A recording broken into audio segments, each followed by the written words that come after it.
Is this thing on? Are you ready, Matt? You're listening to Box Office Bingers with Matt Diaz and Ernesto Santos. Good evening, folks. We have a wonderful evening's entertainment lined up for you. We know each other. He's a friend from work. Box Office Bingers. And the only way that I know how to do it is to find you a bloody good dump. He's my friend. I don't have friends. I got family. I can do this all day. You know, if you put your mind to it, you can accomplish anything. Hello and welcome to another episode Awake now, Matthew. of Box Office Bingers. Did I scare you? I'm so sorry. Ernesto, tell our lovely listeners what movie we are reviewing this week and our not special ordinary guest that's with us as well. Damn. The shade. I know, like he just came in hot. Well, guys, welcome.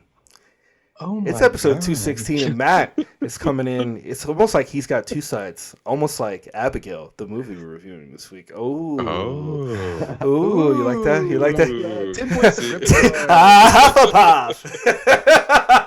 All right. Anyways, we are reviewing Abigail, the movie directed by Radio Silence, otherwise Matt Bettinelli-Olpin and Tyler Gillett. Directors of Scream 2022, Scream 6, and Ready or Not. Written by Gary Busick, who also wrote Scream 22, Scream 6, and Ready or Not, and Stephen Shields. And sir, Estevan Guerra. Sir, thank you so much for coming back. I'm here. You know, No, I'm so happy to be here. busy schedule, but you got so much going on, sir. Like, your life has completely changed since since the last time you were here. You got a new job, you're engaged now. Like, how are you? Congratulations. Thank you. Yeah, it's been a lot going on. New job. I've taken on the role of president and CEO for the Chamber of Commerce in my hometown, actually. So it's really exciting. And when that position kind of presented itself, I was like, this feels very like full circle. I was a kid riding my bike, up and down streets and being like, hey, I wish we had this and I wish we had that. And now I'm in a position where I know how to do those things and I can do them cost effectively, and I get to do it for my community and my town. And it's real cool that I'm in this position now, and it's been wild. But yes, also got engaged, and so I'm super excited. Me and my girl fiance. My girl fiance. My girl fiance. Well, I keep doing the whole girlfriend thing. I was like, this is my girl fiance. You got to get used to the new title, sir. Yeah. So my fiance Lucy and I, we got engaged at the end of January, and that's been bliss. Now planning a music festival wedding, so Wow. That's also exciting. Yeah.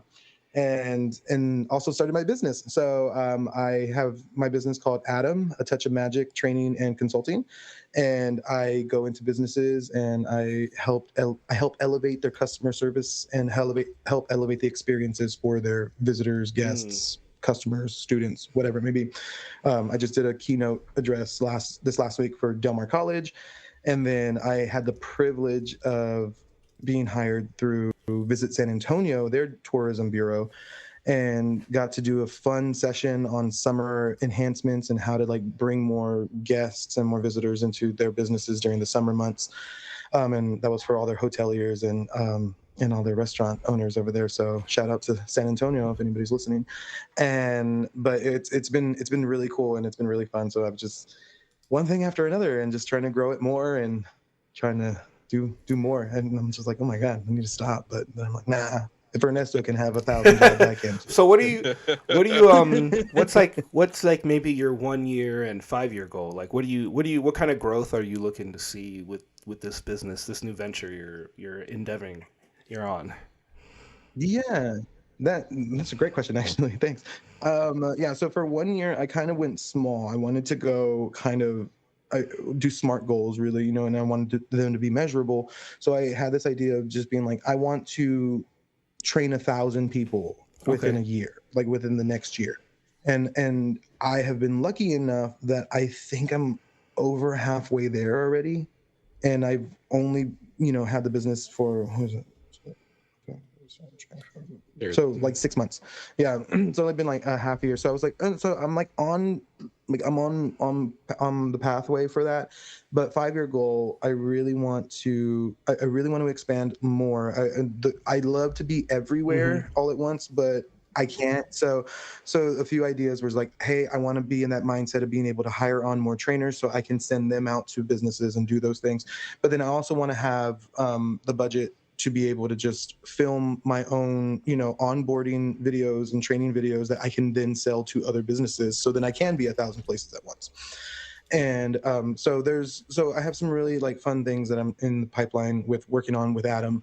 And within the whole aspect of things too, trying to build another brand underneath the A.t.o.m. brand, because Ernesto knows since I'm Rev Stev, I have a whole website called Rev Stev, and there's literally pictures of weddings that I've done for friends as an officiant. So I was like, that's cool, but also from a business standpoint, I'm like, I can't do like a touch of magic that's also connected to Rev Stev, because then it loses its credibility with like bigger corporations and businesses that say, oh yeah, he does training and consulting and training development.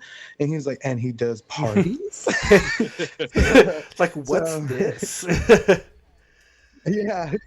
So I was like, all right, cool. So I'm in the process of building another brand underneath the umbrella of A.t.o.m. And calling it like Additional Magic or something. I don't know.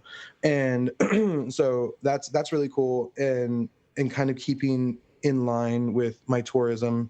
And it's funny that we literally last night, me and Lucy were talking about it, and we were joking around about one of our friends works for the district attorney's office, and he's a lawyer. And I was like, oh my God, like, Ben, you're like, so like your job is so important. I was like, actually, Ben has a career. and Lucy was like, we have careers, don't we? I was like, yeah, I guess we do. And then so we started talking about careers, and I was like, yeah. She was like, well, what's your career? I was like, tourism. Like, it kind of like it's fallen into that. And I go, and I've really understood it in the last couple of years. So I'm going back to tourism college in the summer. It's a 4-year thing that you go for a week in College Station, and it's basically, yeah, there it is. So you kind of just go to tourism college, and you actually, and if you don't mind, go to atomresults.com. Oh yeah, sure.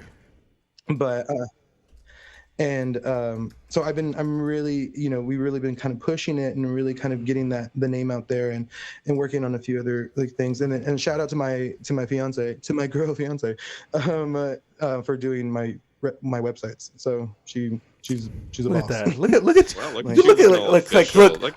that picture says I pay attention. That's when I think of you and I see this photo. This photo's more like I'm engaged in what you're saying. I'm listening. Yeah. I can listen too. I can listen. Look at that handsome. Look at that handsome young man. Look at that. I know. I try. How cool was it? Because we've had you on the show for many years now. When you do show up, we'll talk about that later. But damn, coming in hot. Man. But you've been on the show for many years now, and it's crazy that we've talked to you about many things that you've done in your career. I think you first had on, you talked about Delmore College. And then you were working for the city of Corpus Christi, or I'm sorry, Visit Corpus Christi. And now you've moved on to your next venture. How cool is it to bring A.t.o.m. back to Delmore College when you were there, like just a few years ago? Oh man, you know what? It's such a humbling, like, first of all, it's so humbling for them to ask me, and I've done it twice for them now. I did a session for them for their exempt council, so like professors and all of them, the adjuncts. And then this last one that I did last week was for their non-exempt council. So like admin assistants and everybody else, and everybody else that kind of makes a institution like a community college like run like legitimately.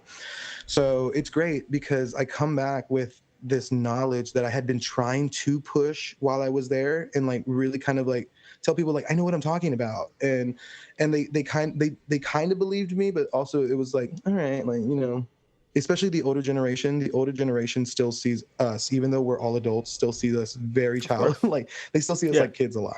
And so, and then it's no better when it comes to, you know, higher ed, because they're kind of like they're very one track minded, and it's hard for them to like grow sometimes. So, but they do support a lot. So I was just like, all right, that's cool. But when they invited me to come back, I was just like, this is awesome. And like, I just finished a training. I built a new training on imposter syndrome. So I was like, this is awesome. I mean, because I deal with imposter syndrome. Like 75% of us usually, you know, deal with imposter syndrome. It's those thoughts that you're like, I shouldn't be here. How did I get this job? You know, oh my God, does anybody care what I'm doing? So, and like, I get imposter syndrome like when I'm presenting and I'm training. So like, I'll clock a room, or I'll be like in a ballroom doing my presentation and be like, oh, like people are bored. I was like, is anybody getting any use out of this? And then at the end of it, I have a line of people asking like additional questions, and it's one of those things where you're like, oh, okay, cool, like this is awesome, like, you know. So it's fun. And then same with Del Mar. Then they, you know, for them to ask me to come back twice, and then, you know, they just keep, and then they continue to invite me. It's just very, I you know, I have so much, you know, love for them. They did a lot for me while I was there, and they really take it seriously. And I think that's the thing that I'm really excited about, is that I know I'm a goofball. I'm not serious half the time. And sorry if you can hear like that. Howling. That's all right.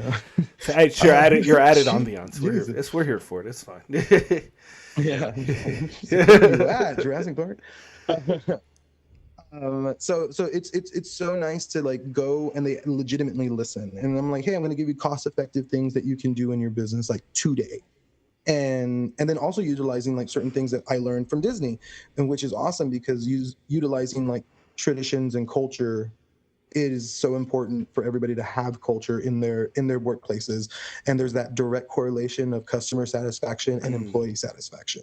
So if you're not having a good time working there, I can guarantee you the people that are coming to give you money are not going to have a good time either. So it's one of those things where you kind of have to put it in their heads, and then you give them small things that I'm like, hey, I know it probably seems stupid, and you're like, that's not going to work. Or like, simple example, I still point with two fingers. And it's a hard habit to break, but it's also a good habit to keep, because it's very true. Like, this is rude in a lot of cultures and in traditions and places. So this is like softer, guide with a hold hand. So when I give those like tidbits, I'm like, yeah, and they're like, I know it probably seems stupid, or you're like, no, I'm not gonna do that because that's dumb. I was like, I'm gonna tell you this: if it's good enough for the Mouse House, it sure as hell is good enough for Del Mar College. And they're like, oh. I was like, yeah.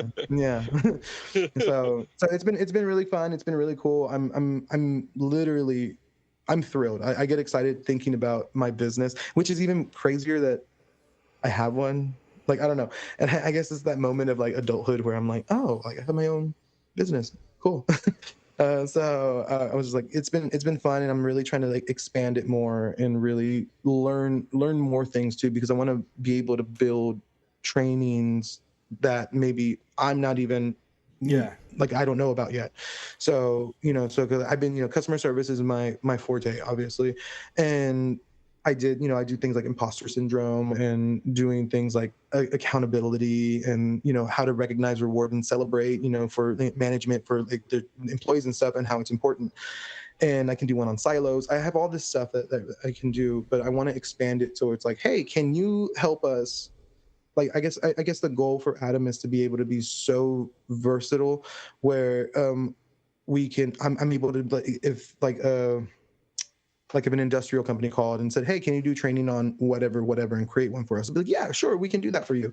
So the goal is to like learn more, strive for just bigger and better. And, the fact that I've already had work and have clients that have, significantly big names, visit San Antonio and Del Mar College, and then Padre Island Counseling, and all these different places that I've already trained. So I'm like, this is awesome. Like, my credibility instantly like shoots up. And I was like, Lucy, put everybody's logo on the website so they know. Let them know look, Hurry, show them that it's a real thing. yeah, exactly. So I was like, all right, cool. But yeah, so it's doing good. I'm really pumped about it, and I get excited thinking about moving forward with this business, and you know, and then I had told her too. I was thinking about. I was like, do I need like a storefront? Like, I don't need it like a storefront, but like, do I need somewhere like an office? But then also I have enough space that I could host. Like, if people said, hey, where can we have a meeting or we can do a training? It's like, oh, I actually rent out my space for meetings and stuff. So, and she's like, oh, that's a thought. And she's like, slow your roll. So I was like, okay, yeah. But yeah, so we're it's exciting. And then she has her own business called Kernan Solutions as well. And she writes grants, so, and she does it very well. So, and she works for the state of Texas. So she knows what she's doing. Yeah. So she knows what she's doing. It's really cool because you mentioned like building on careers, and when you're at that moment, you don't think that when you're working at Disney, for example, like when you were, younger and you're doing whatever you were doing over at Disney, like just working in the parks, you don't think that in the future, I'm going to use the tools that I learned here to eventually 10 years plus down the line to build my own business off of. And that's a thought that you don't really think about when you're in the moment. But then when you have these ideas, like, oh, I kind of want to do this, I kind of want to do that. And all of a sudden he's like, wait a minute, I knew how to do this. I know how to do this because I've done it before here. And if I take what I learned here, and well, I guess I can use that over here. And yeah, I worked for this company. I can take that over here. And then boom, now you're like, now I can take all this stuff that at the time didn't feel like it meant anything. And now I'm going to give it all meaning, and we're going to put a touch of magic to it. So, oh my God, first of all, thank you for that. That's the best one. Also, can I just write that down? That's my mission statement. Write that down. Yeah. Also, can I just say how I'm loving this whole like talk show vibe that y'all got going on right now? Asking questions. I love this. We do interview. Yeah, no, I know, but it's maybe it's because we're talking very professional things. But oh, okay. Oh, see, that was the difference. Yeah. We never. I will say, sir. I will say, sir, that I'm before. just really proud of you because this sounds like this is you. Like this is totally this has you literally written all over it. Like, you were always such a good trainer at Disney. Like, you always did well. Like, the best thing you did was communicate those ideas and whatever we needed to convey. Like, you always seemed to have the best option to how to do it and how to make it, like, fun and enjoyable. So, I look forward to seeing your growth, sir. So, seriously.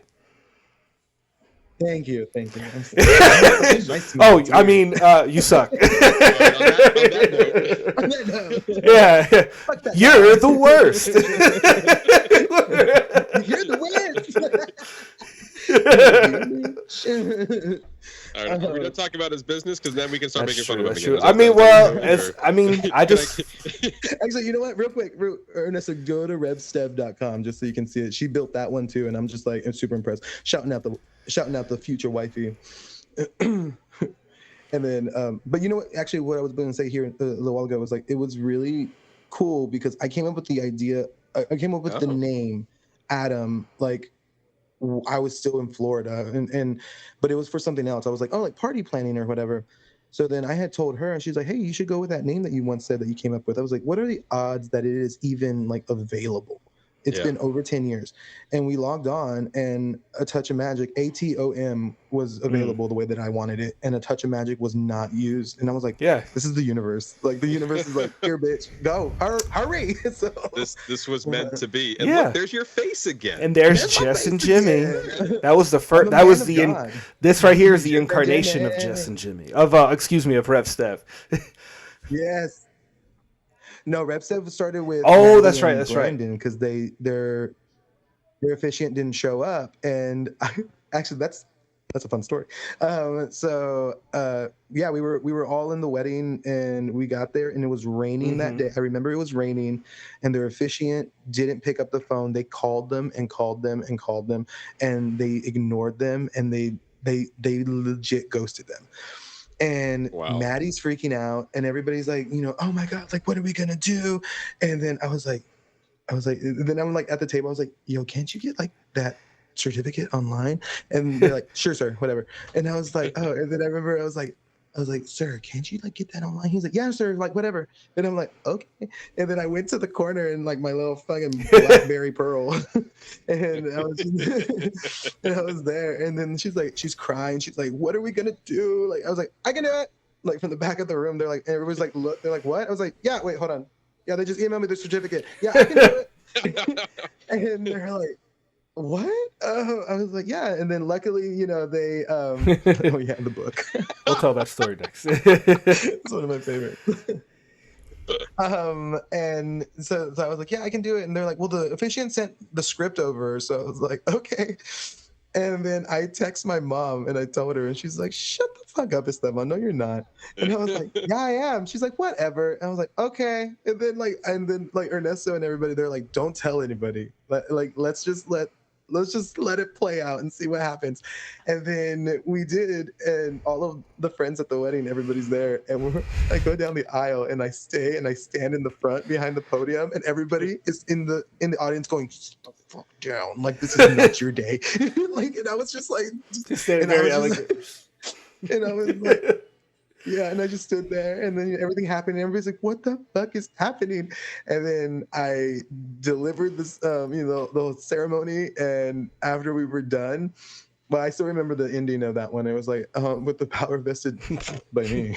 And everybody's like laughing, and then after we were done, and then everybody was like, holy shit, that was like, actually wow. Good.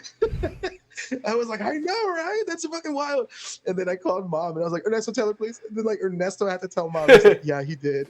She's like, what the fuck is that one? That's your son. Yeah. That's your son. Yeah, legit, man. She's like, oh, yes, that one. So, but yeah, so that's kind of that's where Rev Seb was born. And then it kind of just took off on that end. And now, I've done it for friends and for family and stuff, and that's been my wedding gift to them. But now I'm just like, all right, cool. And I've had friends who've been like, hey, Steph does this, you should hire him, and they've hired me, and I take my time sitting with the bride and groom, or the groom and bride, whoever is getting married and hires me. And we sit and just discuss, hey, do you want it to be serious? Do you want it to be traditional? Do you want it to be funny? Some magical experience. Like, what do you need? And so I really kind of get to know the couple, so we can make sure that it's tailored to their day. I mean, it's their special day. So I'm doing that. And then, I offer, because I know I know people don't know how to run an event sometimes. So when I do my part of the package is I'm like, hey, I also do your rehearsal and stuff. And then when I'm in the rehearsal, I'm like, okay, does everybody know how to what to do after all of this is done? Do y'all need help with that? And they're like, yeah. And then it's just like, hey, because nothing irks me more than when I'm at a wedding and I see the bride and groom in line for food. And I'm like, sit your ass down. You should be catered to hand and foot on this day. It's not no. And so and you'd be surprised how many times I've been at weddings and been like, okay, you go sit down, okay, we will take care of it. So I kind of help guide, not only the bride and groom into starting off their marriage, but also kind of help the bride and groom manage and move the event along. So people are like, well, what do we do next? Or I was like, you should probably move to the cake now.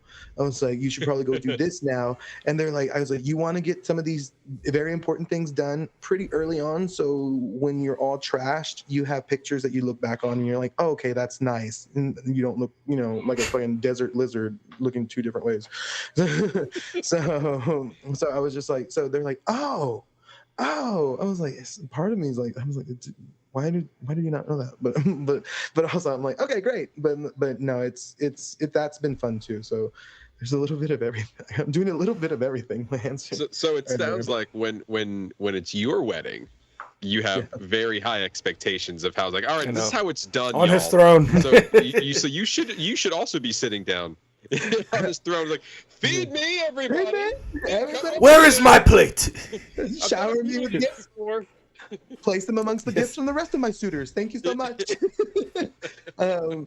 But yeah, no, actually quite the opposite. I'm I kind of told y'all guys, but we're thinking about doing a music festival wedding, and that idea is just, I kind of want everybody just to be out and about and having a good time. We're going to encourage all of our guests to come formal for the formal portion of it, but then we're going to say, like, everybody go change into your festival wear, and then, like, body glitter, do it all. Like, I'm full on, bring your fanny packs, bring, like, totems and flags and all that good stuff. So we're really trying to make it like a huge party type thing and just have fun. I mean, that's what it's all about. So, I mean, it's fine. Because I was like, I thought it was funny as soon as you were talking about this festival wedding, Ernesto just pulls up the graphic of Abigail with the blood just coming. I had a good chuckle out of it. She was like, wedding. He's like, red wedding. Obviously not. Yeah. But congratulations all around, sir. We're all happy for you. We're proud of you. We've been doing this for quite some time. I mean, I've only met you for a couple of years ago or so. It's probably crazy to think about. I've only known you for 4 most years. of which through this medium, and so much growth has happened. Yeah.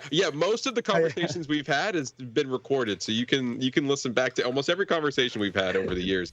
I'm telling you why I like you, Matt, because I made fun of you from the beginning, and I'm going to continue making fun of you. So. Remember, he's coming with his cards now. Again, like we gave you your His ammo, his Rolodex. Yes. For the fans listening, Matt is coming to visit me in Texas again. Can't get rid of him. So, but no, he's coming Memorial Day weekend, and that's gonna be fun. It's gonna be a long weekend. We're gonna have some. We'll do beach. We'll do all the fun stuff here in Corpus. So I'm excited. Yes. But yeah, and I have a Rolodex of Ernesto comebacks, so in case I don't have a good one, I'm just gonna bring out the Rolodex, find a good one, use it, and then put it back. Or I can probably throw it away. You only get one lifeline to call a friend. Okay. So you can only call him. Use it wisely and be like, Steph, like, just said this to me. So I'll have one. So I'll have one preloaded. So I'll have one ready to go for when he calls. Oh, fuck! It's probably that way it's a really good one. I already know. It's kind of a good one. God, okay, because that could be anything. Damn it. I'm looking forward to it, and I can't wait to. Nothing is off the table. All right. But yes. So with all of that, we have a show. We have planned for you guys. So news is pretty light this week, but there is one thing I do want to talk about very briefly. That's pertaining to news, and luckily the news was light because we've had the last couple of weeks Ernesto has been a lot of news. The only thing that came out was that the due to the Cobra Kai and sixth and final season on Netflix filming being delayed, they had to delay the movie, which kind of shows that the movie and the show are kind of connected, which we weren't sure about before. But the Karate Kid movie starring Ralph Macchio and Jackie Chan had been delayed by a few months and will now hit theaters May 30th, 2025 from its previous December 2024 release date. As a result, Kraven the Hunter has now been pushed back to December 15th, 2024, occupying the old Karate Kid release date from its original October 2024 release date, which, in my personal opinion, that's a bad move. That is not a good time to put that kind of movie. It was. No. Why would you go from October to which was a way better date for it, and then you go from there to be like, well, you know what screams Christmas? Yeah, exactly. Kraven the Hunter. The Sony's Spider-Man verse after their award-winning Madam Web. Yes. That's a great follow-up. Yes. So I don't know. They continue to make not great decisions. In my opinion. So I don't know why they thought that was a perfect family fun holiday movie when you're going up against. Actually, I don't know what movies are coming out that time, but regardless, it's not going to fit. I mean, if you're looking for Christmas, right? Yeah, it's December 15th, so the week before. Yeah, it's a stupid move too, because I mean, honestly, you're still in the hype of Wicked. Mm-hmm. Wicked comes out with Thanksgiving, so you're only in like 4 weeks in. So that's you got Wicked. You got Wicked, and you have Moana 2 that's coming out Thanksgiving weekend. Oh yeah, that came out of nowhere. the sequel we were all pining for. I'm quickly looking. Oh wow, yeah, this is awful. It's going up against Sonic the Hedgehog 3 and Mufasa the Lion King. Hello, number 3 to Wow, 5. what a move! Yeah, Is what's his yeah. face? Mufasa? James Earl Jones? No, not that we know of. According to this, the voice of Mufasa is Aaron here. Fuck that guy. I don't even know who he is. Yeah, he's been in movies such as he played Malcolm X in a limited series called Genius. And he played a character called Caesar in the Underground Railroad, and that's about it as far as his repertoire. So not a very known. Oh, but it's like an origin story, right? It's an origin story, yes. So we're giving animal origin stories now. That's cool. Yes, as you do in that time. As you do. But yeah, and then also on Christmas Day, you also have Nosferatu. Starring William Dafoe and Nicholas Hoult and Aaron Taylor Johnson and Bill Skarsgård. So that is good for Aaron Taylor Johnson then, because he's like, I'm gonna have one good one. Everything's a roll of the dice.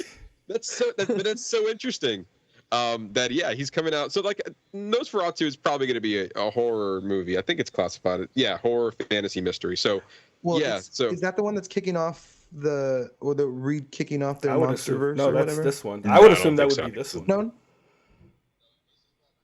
No, this is Robert Eggers. This is the guy who did The Witch and The Northman, and so I doubt that he would be making a movie that's connected. No, to but I think Abigail is going to be a part, and we're going to talk.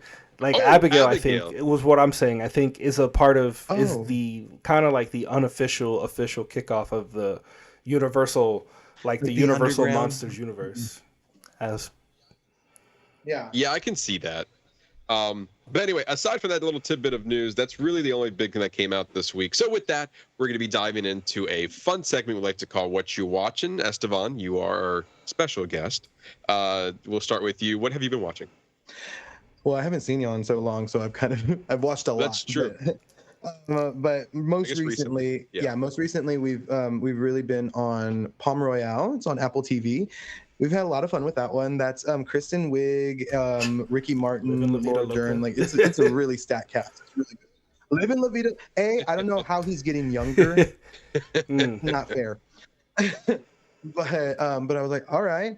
But Kristen Wiig's character is just one of these, she's a housewife, or she wants to be part of the elite in Palm Beach, and it's a club, and it's like just a social status thing, and that she wants, and it's like a $12,000 buy-in for this club, and she's pretending to have money, and with that a lot of other things happen and unravel, and it's really good. It's fun. It's not too serious, but it's also not like too jokey, because and not to take anything away from Kristen Wiig, because I think she's brilliant. I love her, but I think she always does that really well, because she can be hilariously funny, or she can be like funny for what needs to be funny and still have like a serious kind of tone to it. So that one's been good. Also on Apple TV, I've been watching Loot. That one is Maya Rudolph. This one feels cool, and this is nice, because usually there's like a lot of backstory with these kind of shows, or something's like really, really bad. But in reality, like this whole show so far has just been very positive. So she ends up, and this is going to sound like really stupid then, contradicting it, but like it starts off her husband's cheating on her and so positive. But, and they end up divorcing, but they don't linger on that. It literally happens within the first 5 minutes of the first episode. And then she has like $187 billion from the divorce. From the divorce, yeah. Wow. Because he did he was like a tech guru, and made all this stuff for all these companies. So he had a shit ton of money. So she ends up having all of this money, and she's like, and it's still the whole lesson of like money can't buy you happiness type thing. Which give me some money, I promise you, give me but yeah, so she has everything that she wants, but now like she discovers that she has a foundation, or she has a lot of things that she didn't know that she owned, because they put so many things in their names, and that's why you have people to manage your shit. But one of them is she has a foundation that you know, she's like, I have a foundation and I have an office, and they're like, yeah, come in. And it's what's her face from Pose. Well, you have us looking it up. There's Ron Funches. She's really Michaela good. Jill Rodriguez, Joel Kim Booster, It's Michelle. Megan Rodriguez, Faye, Michaela. No. Yeah, it's Michaela J. Rodriguez. Is that? Yeah, that one. Okay. Yeah, she's been doing. Oh my gosh, she's been doing incredible. I think she's been picking some really good stuff. Because she's also in the most recent season. Oh, that's the other thing I was watching was American Horror Story, the most recent one. Not here for it. Here for it. Oh, hold on. Pause there. Why are you still watching the show? But well, I mean, because like actually, you know why we started watching it? Because Lucy had never seen any of them, and I was like, oh well, this one's my favorite. Hotel's my favorite, and then Coven. So then we started, and she like binged it. She loved it. Literally during Christmas, we're like decorating the tree and watching American Horror Story Hotel. And so then she goes, where should we start? I was like, well, you gotta start from the beginning, bro. I was like, if you really want to like watch it, it makes sense at some point. So we watched it, and then we were in the mindset, and we started it again, and I was just like, what the fuck is this? What is this season? And then it like left, and I was like, oh good, it got canceled. And then like last week they were like, we're back, and I was like, why are we still doing this? I was like, all right. Yeah, they for some reason they decided to release this current season, which I believe is season 11. 12? I don't know. 11 or 12, something like that. Yeah, 12. And they put it in 2 parts. And good for Emma Roberts for still working. Bro, for real, right? Yeah, it's like, look, if they keep paying her, why not? They're on season. That was season 12. 12. Yeah, season 12. Yeah, I mean, and to be fair, I will give it to Ryan Murphy. I think he has good ideas, but I think he is held back from doing like the most that he could because he's on FX. And so I feel like if you gave like a limit, if you gave him HBO money and then said do American Horror Story with HBO money as a limited series, I feel like that, or even on Netflix, because I know a lot of his other work is on Netflix too. Yeah, like if he did like a Netflix American Horror Story, something like that on there, where he had no limit on like what he could put out and what, you know, for things for cable TV, it would probably be it could probably be way better. Yeah, because I feel the same about his other ones. What is it, American Crime Story? And then that was really good. Yeah, the OJ one, right? The Versace one, yeah. The OJ one, the Versace one, and then the Bill Clinton one. He also did. I'm not sure if it's under that series, but it's. He also did Dahmer, That's right. the monster. Yeah. With Evan Peters. Yeah. So like I think. Oh. Yeah, he was a producer on that. Oh, that makes sense. What's his face? Evan Peters. Yeah. Evan Peters. Yeah. So like I think he's Ryan Murphy has definitely put his stamp on television for sure, giving us very interesting and like the first couple of seasons of American Horror Story, they were really good. I think we started to get a little bit downhill once we started after Hotel. I don't think we've ever reached that peak since then, in my opinion. I was about to say I really liked Apocalypse. Yeah, it was good, but it wasn't to the level of like when Lady Gaga was on the show now. That's like fair. they're like. Yeah, or like season 1, or like season 1, season 2 American Horror Story. Yes. Yeah. Like peak. Like from there, it's definitely gone. Like I think we've had waves so far. A lot of people are like, "Oh no, this season's not that bad." What was it, like 1980 whatever? Like 1984 did not like that season. We tried. I was like, you tried too hard on that one, buddy. That was the last season. That was the last season I watched after, because it was like. I think it was like after Hotel, it was Roanoke and Cult and something else. I think I might be missing one. But there's like 2 or 3 that was there, and I was like, eh. And then they got Apocalypse, and like, we're bringing all these stores together. I was like, all right, you have my attention now. Yeah. And then they did it, and I was like, okay, this is pretty solid. And then they did the next one. It's like, I think I'm back on board. And then they did 1984. It's like, never all mind. right, thanks for reminding me that I'm done. Yeah, thank you. But yeah, technically Disney owns FX, and they still keep giving him money to make these.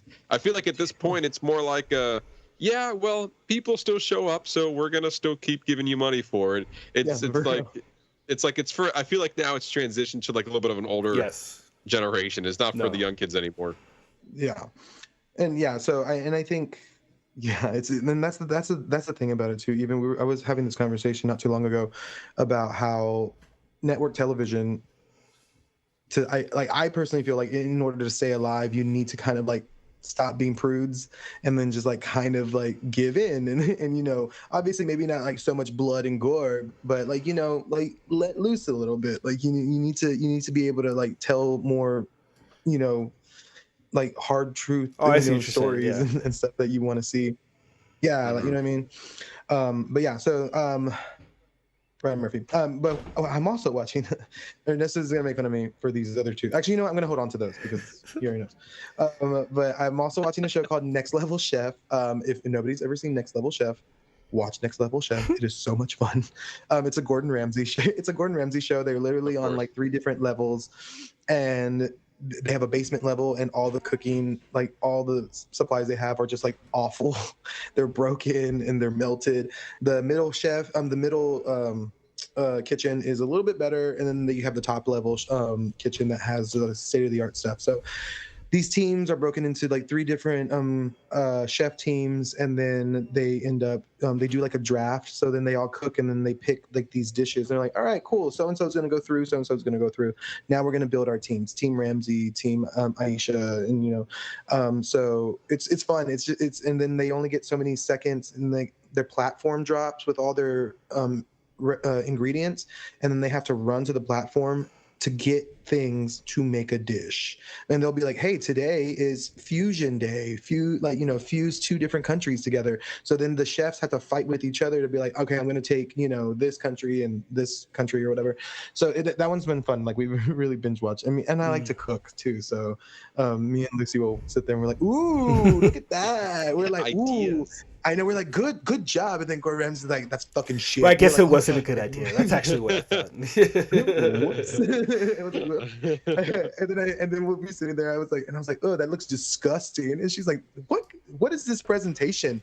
And I was like, and then chefs are like, this is beautiful. I would put this on a magazine. I was like, we don't know shit today, I guess. I was like, all right, cool. I guess that's cool.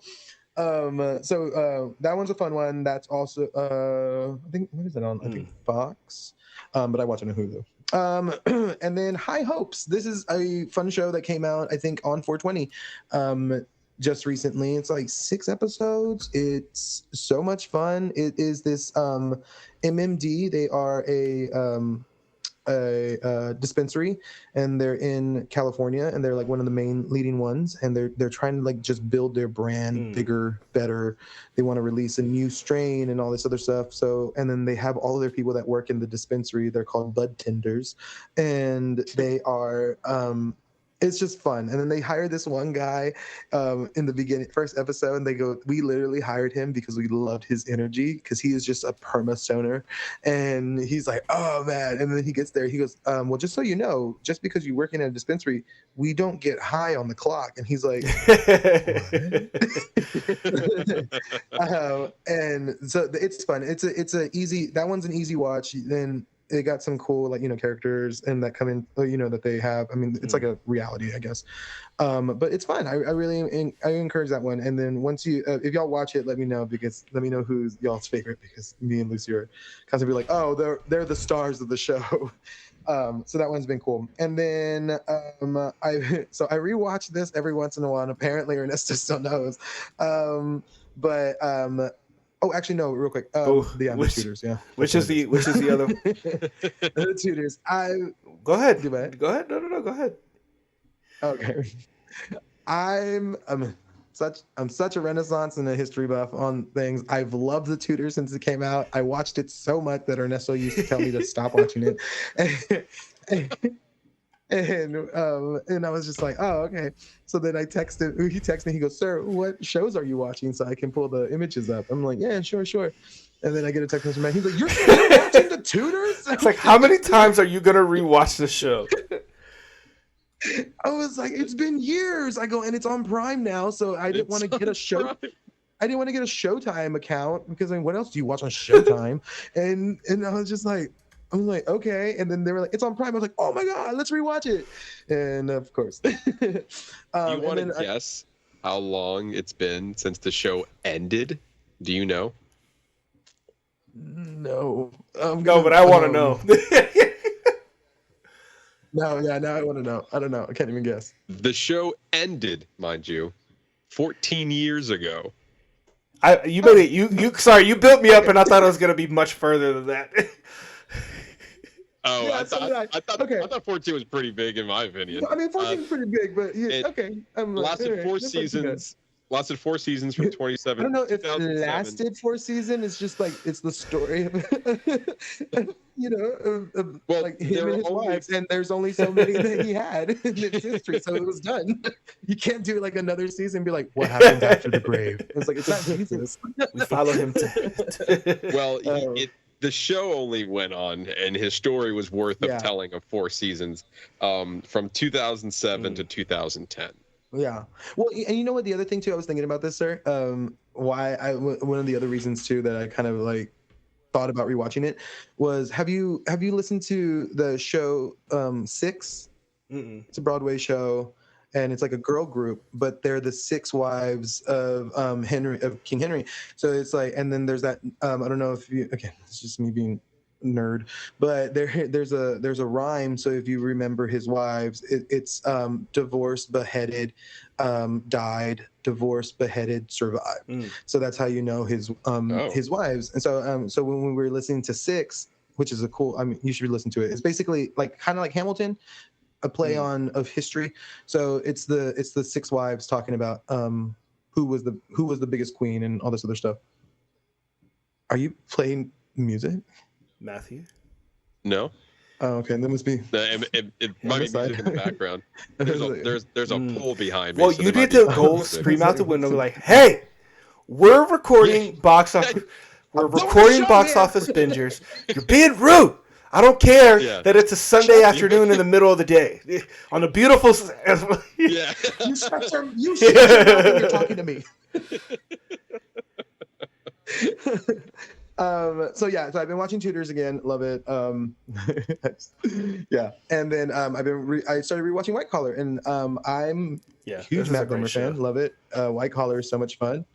This is a great show, and then another reason and things always kind of like encourage you like subconsciously to like watch things. We had just recently a couple weeks ago rewatched Catch Me If You Can, and great movie. And it's one of Lucy's favorites. And we so I was like, oh my God, you know what's just like this movie? I was like, White Collar with Matt Bomer. And she's like, I've never seen it. I was like, strap in. You better strap in. That was around the time when USA had like banger shows. White Collar. Yeah. Like it was like Suits and White Collar, and then they also had Necessary Roughness, which I really enjoyed. Ooh, and there was another show too that was like, oh no, that was another channel. But yeah, I was like, these are really good, and this was for me because I was like at leaving middle school, going into high school type of time, and no, 2009. So this was actually just during high school. You're so young. Yeah. And this is when I was like getting into more adult television. And I was like, quote unquote, right? Yeah, quote adult, yeah. I was like, no more Nickelodeon for me. I watched that too. But yeah, no, this is like my introduction of like, look, there's other stuff out there. And obviously before the age of streaming.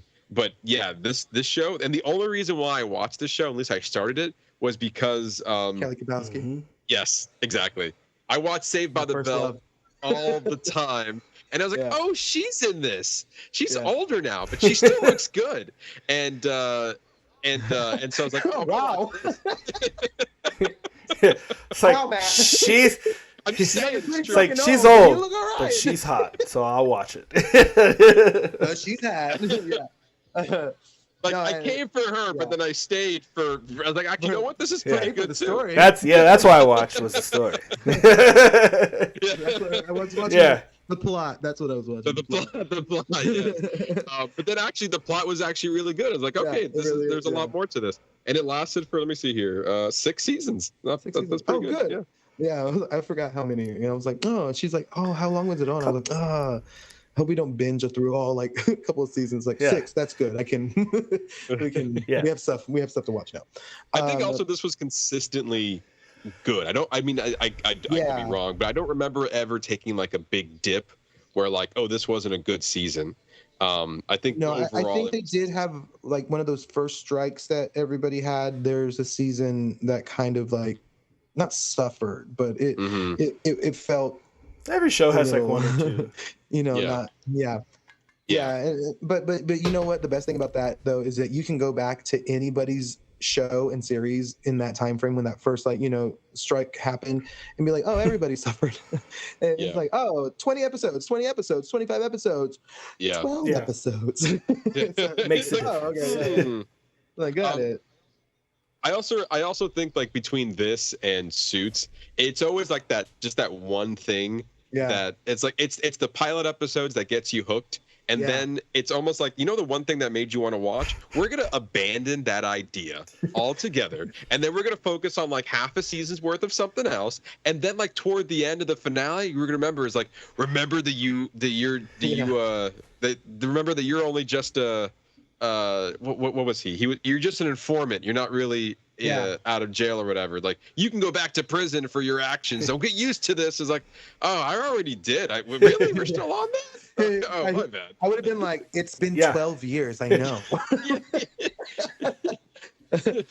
You can go back to jail at any time, or it goes on the lines of like, are you still planning a heist? Because you shouldn't, because you like your life, don't you? And so then I just find it very funny. Like every now and then we'll go back to that. It's like we're gonna go back to the original plan of this whole season, or this whole series. But anyway, I call it the Maroon 5 effect because I'm a huge Maroon 5 fan. But Songs About Jane, that first album, after that, nothing sounded like that anymore. And I was just like, what? So I was like, I call it the Maroon 5 effect. So when I hate when shows do that, and Ernesto knows how I feel about Lost. So, but I'm just like, give all of my energy to that show. And then I was like, This is it. This is the end. Son of a bitch. This is it. This is it. Oh, I didn't mind it. That was also one of my first big boy shows. Was Lost, and boy was it a show to get into. I was like, ABC. Yeah. That was a show where Lost was a very interesting show because it was a show that I was like committed.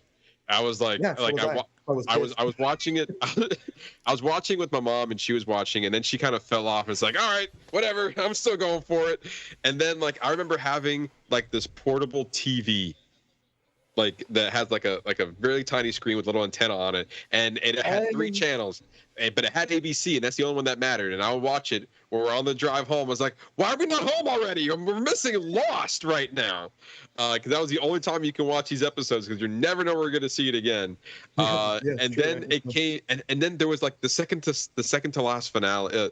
The second to last season where I think we weren't sure if it was going to get another season or not. Yeah. And I just remember like sitting in my room, like shit's going down, and then I forgot something happened, and then the screen went white, and then I thought that was it. I mean, look, no, end the show like this. What the hell's wrong with you? And then at the end, it was like final season. Like, oh my god, oh my god. So no, and same. I mean, so many shows that do that, and I'm just like, whatever. But also, speaking of Suits, do you see Stephen Amell is doing the reboot? He's trying to latch on to something. They're rebooting Suits. Heels got canceled. Heels got canceled. Like, I mean, he only lasted so long in the Arrowverse. I get it. Yeah, I was somewhere else too. His fucking cousin became the better ML. Who knew?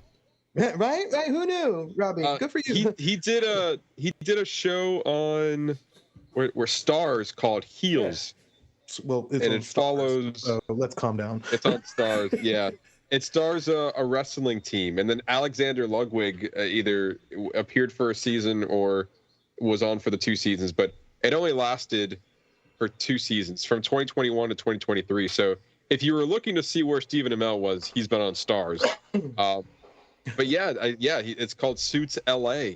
It's I don't know why they're doing. Well, it. it's because of this whole Netflix resurgence. So they're doing the whole CSI, NSC, NS, whatever, because they have like CSI Miami, CSI London, CSI. We're like, we get it. There's crime everywhere. Come down. Yeah. What else you got? And then we just recently watched. Lucy is a huge fan of rom-coms. Joy. We watched Anyone But You, the new Glenn Powell and Sydney Sweeney. What's her face? Sydney Sweeney. Sydney Sweeney. Yeah. You know what? That was fun. Like, good for Glenn Powell. You know what? Because I mean, he's been kind of killing it. He's killing it lately, and I'm excited to see him do other things and Lucy's like, oh my God, what else has he done? I was like, honestly, just Maverick. And she was like, really? I was like, no, yeah, like he's been like a bit part in a lot of things. He did a Ryan Murphy. He did Scream Queens, and he did like a few other. I would watch small, him in low-level things. He was like Devotion, always the side character. the movie he did with Jonathan Majors. That was Devotion. That was a great film. Yeah, I'm excited to see him in Twisters. Oh, I am I know. I love it. Giant animal movie or a disaster movie? I'm here for it. So I'm like, yes, sign me up. And I was like, this time there better be 2 cows in the air. I want to see 2 cows.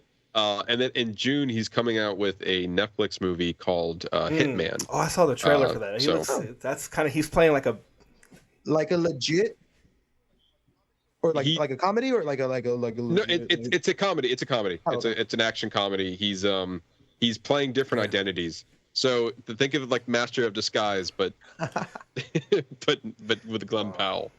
I love it. He already looks like a capybara or whatever that name is. But this is his moment now. After the success of Maverick, he's like the next it star that's coming up, and like, all right, I did my action movie. Now I'm doing my comedies. Now I'm going to try to. Eventually, we're going to see him start doing dramas again. So So he very much has the Matthew McConaughey vibe going on too. Like, it must be the whole Texas boy thing. I don't know.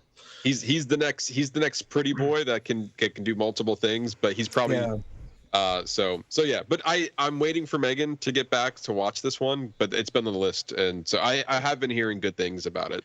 Yeah, it's fun. It's cute. I mean, I'm actually impressed with her too. I think because we always see Sydney as the tortured teenager, or the one that just doesn't care about anything. She's like, oh, and so that's always a new thing whenever you see like actors come out of their that one kind of thing, that typecasting that they do all the time, and you're like, oh shit, like you can be serious, or oh shit, you're funny. so that was I was impressed with her too. So she's been doing good too. Good for her. Yeah. Except for Madam Web, I mean, nobody saw that. So it's fine. We unfortunately saw it. Actually, you know what? I text Ernesto. We saw it. I text Ernesto because I had got a snippet of you going off on Madam Web, like on Instagram. I was like, let me listen to this episode. Yeah, a lot of people have. And I was like, Matt went off. And he was like, I know. I was like, and then Ernesto goes, it was like Batman. I was like, yeah, I know, right? Like he was like, Matt was on another level. Upset. Yeah, I was like, how do you really feel, man? God. Yeah. But I get it. You put it into all, like, you nailed it on the head, but hence why I didn't even watch it. Yes. For those who want to hear the rant, you can go listen to our Madam Web episode. We've heard a lot of comments about it, about that particular video, as well as from friends. I'm like, oh my god, he's always nice. Why is he so angry now? Passionate. Yeah. Who hurt you? Like, Show me on the doll where the movie hurt you. For the movie that you showed me, God. But yeah, I mean, Sydney Sweeney has been coming up quite. I mean, I think she made a name for herself in Euphoria, but then like she also had that run in The White Lotus that got very popular. And then she just recently, it's been like Anyone But You, followed by Madam Web, followed by Immaculate, which is a new horror movie that came out a few weeks ago. So like she's been on the scene lately, rising up through, again, becoming the next it star. And I've seen her in other things before. Like I've never seen Euphoria, but I saw a movie called Reality, which was a pretty intense drama of a film. And then I also saw her in The Voyagers, which was also a pretty solid movie that's on Prime. So like she's been around. I think there's also another movie, I think Nocturne, that was on Prime as well. So like she's been like slowly getting up there, but now I think she's becoming. So I'm curious to see for her and for Glenn Powell. Like I think this was the movie where it's like, oh, these are like actual movie stars now, and see where their career takes them from there. And so hopefully, you make better choices than Madam Web. But a lot of people, I've even heard this before, and I don't know how I feel about it just yet, but they're like, you know what? Actually put her in the MCU and make her Black Cat in the upcoming. Yeah, I saw that. Yeah, in the upcoming Spider-Man 4 movie, depending if they... I wouldn't be mad about it. I wouldn't be mad about it either. It kind of makes sense from other roles that I've seen her in, but I don't know if Marvel's going to like do that given everything that's been happening with Madam Web. It's kind of like if they can get rid of Katie Holmes and replace her with a Gyllenhaal, anything's possible. That's although that was probably the best decision though for that second film. But is that all she was in 19? She was in what? Oh, I didn't know that. In Night Teeth. Night Teeth, yes. Night Teeth. Yeah, I think she had a small role in there. Like maybe one of the a smallish role. Yeah. I've never have you seen that one, Ernesto? Before. That one's a fun one. You should watch that one. Yeah, it's pretty solid. It's not like great, but it's pretty solid. Yeah, but it's not. Yeah, it's just it's cool. Another vampire movie, actually. Very on brand. Yeah, pretty much. It is a vampire. Yeah. They still, believe it or not, they still don't like the sun. Oh, they definitely don't like it. Yeah. Go figure. Yeah. If I learned anything from Blade, it's as long as they wear enough sunscreen, they can walk out too. Daywalker. You daywalker. So Ernesto, what about you now? What I'm currently watching, I've only finished one thing, but I watched. So we're still watching Fallout. We're about halfway through, and it's incredible. I love how true it is to the video game. What else? We are watching as far as really just this. The Gentleman is the only other thing that I've finished. I finished it all the way through. It's the Guy Ritchie show. I liked it a lot better than I initially thought. I liked it in the beginning. It felt a little repetitive, but I think they found a way to like really flush the story out, and they brought it together in the end, and it was entertaining. It was kind of predictable, but it was enjoyable nonetheless. I highly suggest anybody watch it. It's a fun ride. It's a fun ride. It's only 8 episodes. It's basically like a long movie, so you don't really have to worry about that. Like I wouldn't go back and watch another season, but I enjoyed it for what it was. I think it's just a limited series for now, anyway. I think it was always just meant to be a limited series. But if you're saying it's worth the ride, because I wrote it off, but if you're saying it's worth it, then I might give it a shot. No, he's correct. Yeah, I think I'm on episode 3. Yeah, it's fun. But yeah, that one's been slowly getting. Yeah, it's fun. I like it. And I think Theo James is like really. He picks really good stuff too. He always. And I haven't watched it. Something else I'm watching is X-Men '97, but apparently he makes a guest appearance on X-Men '97. Okay. So I've always been a fan of his. So I'm kind of excited to see where he plays into that. I left off. I think I'm on episode 5 of X-Men '97, which has also been fantastic this season. Okay. I haven't watched that one. I haven't watched episode 5 yet either. But that's the one. That's where. Like, holy shit. That's where like they're like, all right. At the first 4 episodes are kind of like, hey, this is what the show is about. Let's reintroduce you to some plot points. And then episode 5, it was like, here, strap in, because episode 5 is where shit gets real. Yeah, pretty much. It was like, oh, okay.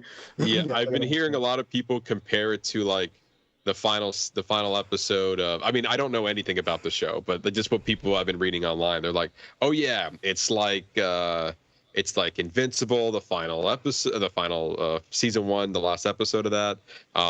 They're comparing it to other big moments in like TV history of like this is another big moment for that show.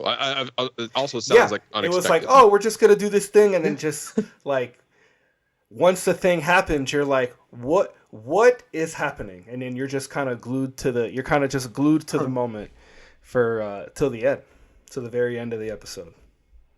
Yeah. And like I said before, there's no way that Marvel is doing this show and it has zero ties to the MCU. They've said that this is a standalone thing, and I'm calling you out, Marvel. That's bullshit. Well, I was going to ask, what are the odds that Ryan Reynolds has some way, shape, or form that Wolverine and Deadpool find an animated version of themselves, or like do something with, X-Men 97? Because like something has to, like, especially with Ryan Reynolds, if anybody's going to be able to do it and kind of like just blend everything, it's going to be Ryan Reynolds as Deadpool. And so I'm interested to see like where X-Men 97 goes. And I don't know if I just saw it this morning actually, that somebody was like, hey, James Gunn, since so-and-so gave us X-Men 97, can we get Justice League Unlimited 07? And he was like, I think X-Men 97 works because they're not trying to be something else. Like they're just doing what they've always done. He goes, and I'm going to just keep doing what I'm doing right now. Because he was basically like, no, just enjoy what you got.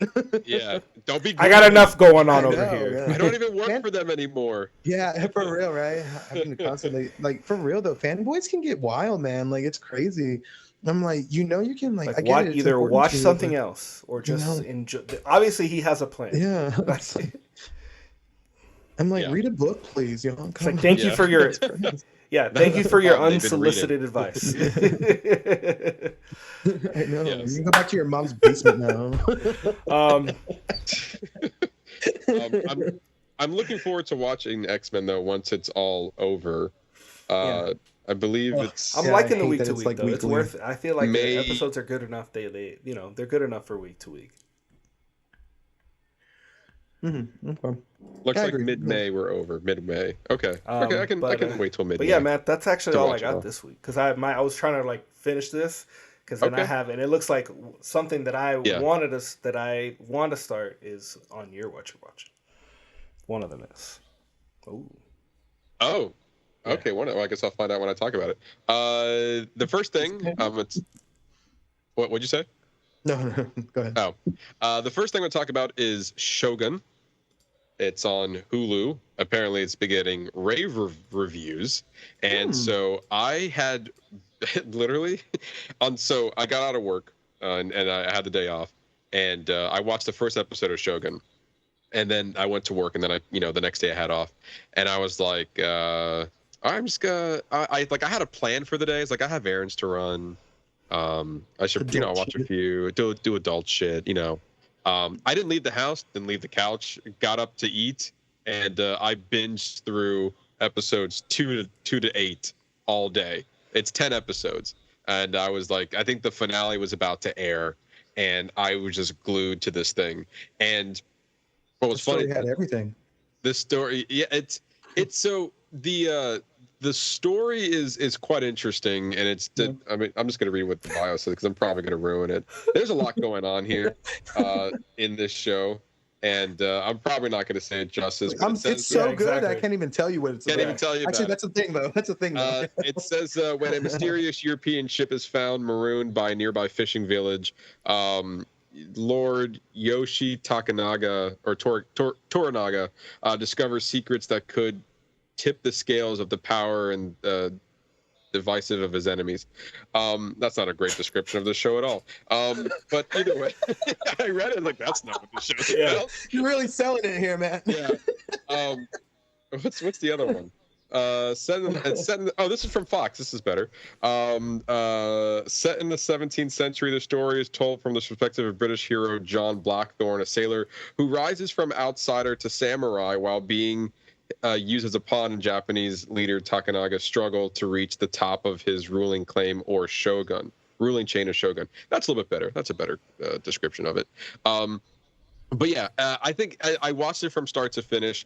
I had finished the episode 9 I finished episode 9, which ended on a big cliffhanger, and I was like, when are new episodes? Like, I know I'm close, and I knew it was every Tuesday, and I was on a Monday, and I was like, oh, it's probably going to be new on Wednesday because Hulu will probably get it second. And then I was like, oh, Hulu gets it first. So Hulu actually gets it before FX did. So by midnight, it was out Tuesday at midnight. And then it was like later that evening was going to be on FX. So I was like, I guess I'm staying up and watching this until the end. You might as well. And I will have to say this. It was not what I was expecting in the sense of, like, a lot of people were comparing this as like the next Game of Thrones. And in a way that it is, and also in a way it isn't, because I was expecting something more action heavy. And it wasn't that at all. It was very political. It was very like, it's a show that you have to sit down and pay attention to. Mainly because that half the show is spoken in Japanese. So like it's Japanese. What's funny is that there's the English that we're hearing is actually Portuguese. So to them, because they keep saying it, I was kind of getting confused at the time. So when they're speaking English, they're actually speaking Portuguese, but we're actually hearing it in English. But then when they're speaking Japanese, you have to read through the subtitles. To no surprise to Ernesto, and also a surprise to me, there was an English dub version of the show that was in one of the tabs. So the original version is like half of it's in Japanese, and then you read, and then you listen to the English parts. Or as what I eventually learned, about 25% is in Japanese, and the rest, some of the scenes are like dubbed over for English. And I watched that version instead because less reading. But it didn't take away from me from the overall show. And I will have to say, this show is going to win awards, hands down. And like, the acting in this is incredible. The world building is also amazing.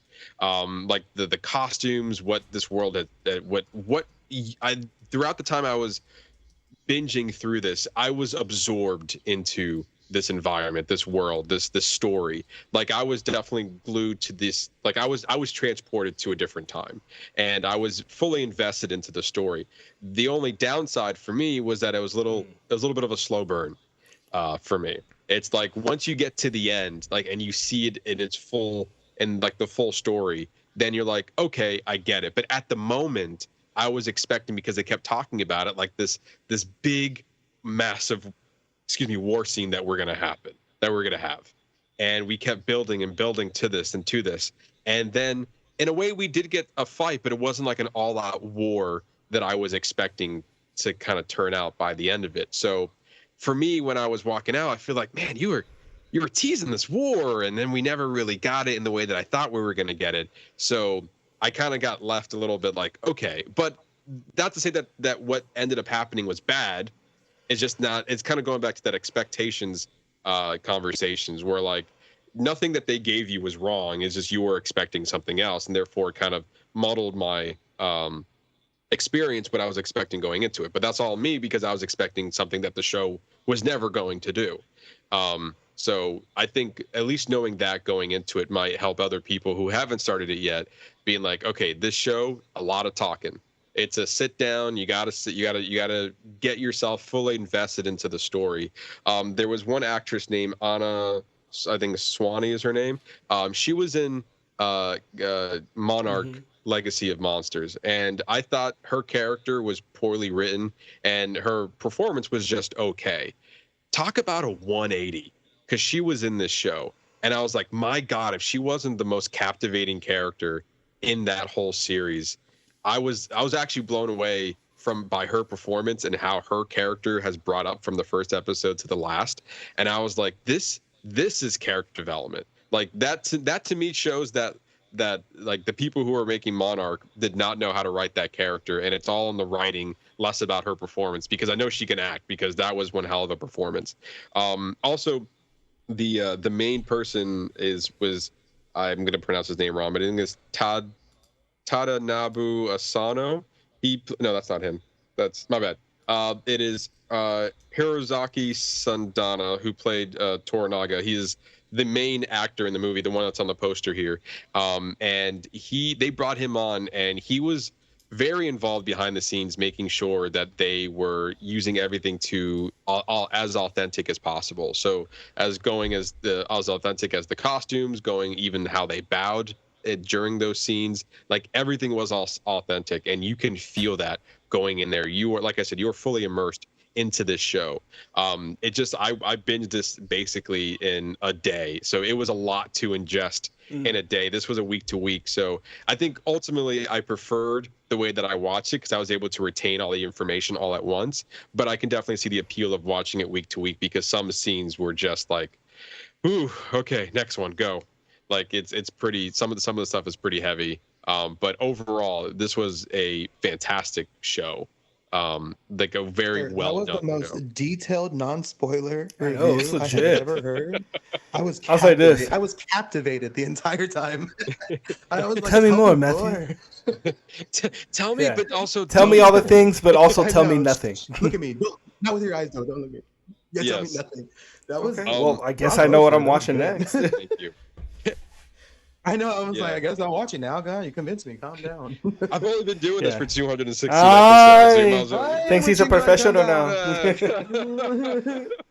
He's a All right, well, let's see professional. what else He's you got, too sir. good now. It's okay. But yeah, it's on Hulu. It's just wrapped up. Go watch Shōgun. It's probably one of the best TV shows. Well, let me rephrase. I really enjoyed Fallout. I think that is probably the best TV show on TV right now.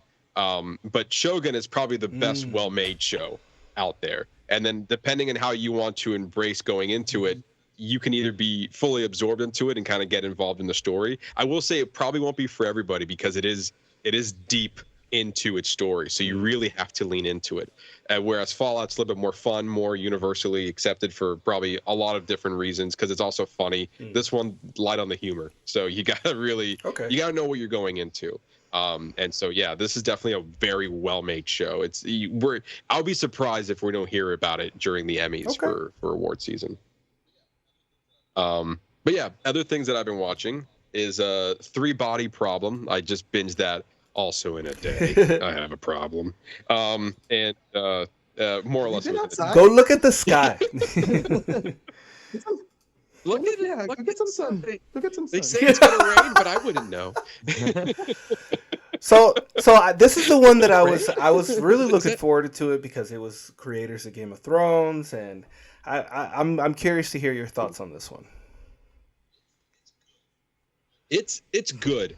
I would say the first 3 episodes, to your dismay, it was like, I was like, I don't know about this. It's like, because I also walked in there pretty apprehensive. It is the creators of Game of Thrones. They are really good at adapting. I think they got a lot of shit toward the end of Game of Thrones because they took their own liberties. But this is also based off of a book. There's 3 books based on this series, in this franchise. And for me, the first 3 episodes were just like, what the fuck is going on, guys? It's like I was just lost. For the most part, I was like, I'm trying. I kind of get it. A lot of it doesn't make any sense. And then by episode 4, it's like, oh, okay. Well, why didn't we just start there? What's with all this mystery? Like, I felt like that after I got past episode was like crazy. I was like, okay, this is a show now. It's 8 episodes. And I was like, now we get to the meat of the show by episode 5. I was like, now we're cooking. It started. Netflix. It's on Netflix. And like at that point, a lot of it started making sense. There was a storyline that felt very separate to everything, and then they found a way to bring that in there. And I was like, oh, okay, this is your human element. I like this. Now I'm enjoying the show. But the first 3 episodes, the first 3 hours was like, do I do it? No, I mean, I can continue. I'm almost halfway at this point. I'm not as well. I've already committed. Yeah, I'm already committed. Like, it's I'm not to say here. that it was bad. I was. Yeah, it's not to say that. It's like when I watched Venom. Liz is like, should we turn it off? I was like, no, we're already here, girl. Gotta finish it. Yeah. Now I'm invested. It's like the first 3 episode wasn't bad. It was just like a lot of like, to me, it's just like, okay, so basically we did all of this to basically say this. You should have just said that. Like, why are we going through all of this? Like, I feel like the thing what kind of annoyed me a little bit was like, at the end result of the whole process and the whole reason why we did those first 3 episodes was so simple. Like that, it could have been a sentence. Like the first 3 episodes could have been an email. It's like that's what it felt like to me. And then the rest of it was like, okay, this is pretty good. And then we get down to the ending of it, where it's like, okay, and I didn't know anything going into the show, so I'm kind of went into it blind. And then I get to the end of the show, and I was like, oh, damn, this is a cliffhanger. Shit, there's so much stuff we haven't even talked about yet. Like, there's so many things that I was anticipating for, because I figured this was like a limited series. Like, no way, there's more. And then I later found out, I was like, oh, this is based off of a book series. Well, I knew it was adapted off of something, but it's like, oh, there's more. There's like three books out of this. And then I read into it. It's like, oh, they have a 3-season plan. It's like, oh, but they spent $160 million on this series, and also Netflix. And it's getting number 1, but I'm not sure if Netflix algorithm is going to meet up to these standards. So at the end of the day, we might even get a resolution to this, because this show is so expensive to make. But overall, I think they did a really good job of what they did with this show. When I was doing some digging, they basically said that if they get greenlit for a season 2, there is a scene much like in Game of Thrones. That's like they said they're calling this that a scene in season 2 their red wedding for Game of Thrones, and they were saying that when they were making Game. They were saying when they were making Game of Thrones after the first season, they're like, if we can get up to season 3 and we're able to do the red wedding for Game of Thrones, I think that's when we will get to hook a lot of people. And I think they were right in the sense that a lot of people still talk about that episode. And so they have the same feeling, whereas like we have this show. And we have a plan for a 3-season structure. It's only if we're ever going to make it. But they keep saying that if we get to season 2, though, there's one scene that would just kind of like be the new scene that everyone's talking about. So that has my intrigue leaving, season 1. But I think it's worth the watch. But it's again one of those shows where like you got to be patient with it to tell its story, because I know I had to be. What it sounds like is that I should watch Shōgun first. Yeah. Like I wouldn't say there's. I'll say 3 body problem going up for a sick day when I'm in bed. Yeah, exactly. But also a show that you just can't just look away and be on your phone, because it still requires your attention. To pay attention. Because then they're gonna start talking about stuff, and you're like, what? Because then after, what's weird is at the end of the day, like when things started making sense, it's like, oh, this story is actually quite simple. But for some reason, we had to do this whole thing on just telling us this one little thing. And I was maybe let's scale back that budget, because like some of the effects didn't even look good, guys. It didn't even look good. So let's maybe reevaluate how we go into season 2. Maybe propose Netflix a shorter budget, a smaller budget, maybe not 160. Let's split that in half. Netflix loves to jump the gun. They sure do. Yeah. Because back in the day, they were the leading one. Like, they were the only one for a while. And then as soon as everybody else did their thing, they were like, look at us, we're still here. Hey, yeah, we'll give you something cool. You want to see Stephen Amell? Like, not really. I mean, maybe. No. We're like, no. What about Code A Part 2? We're like, yeah. What? Okay. They made a sequel to that? They did. Yeah, they I was sure like, did. I was like, did the fans pay for it again? Yeah. Oh, that's like, another no, we movie. gave them a shit ton of money. Yeah, that's another movie we're not watching. Code 8 Part 2. I was surprised when I was like, wow, they gave him more for that. Good for them. Yeah. Good for them. Yeah, good for them. But yeah, so those are the 2 shows that I binged, and then the last thing that I watched just this morning, just for you, Estevan, even though I didn't. No idea if you watched it or not. I haven't watched it yet. Yeah, I didn't think so.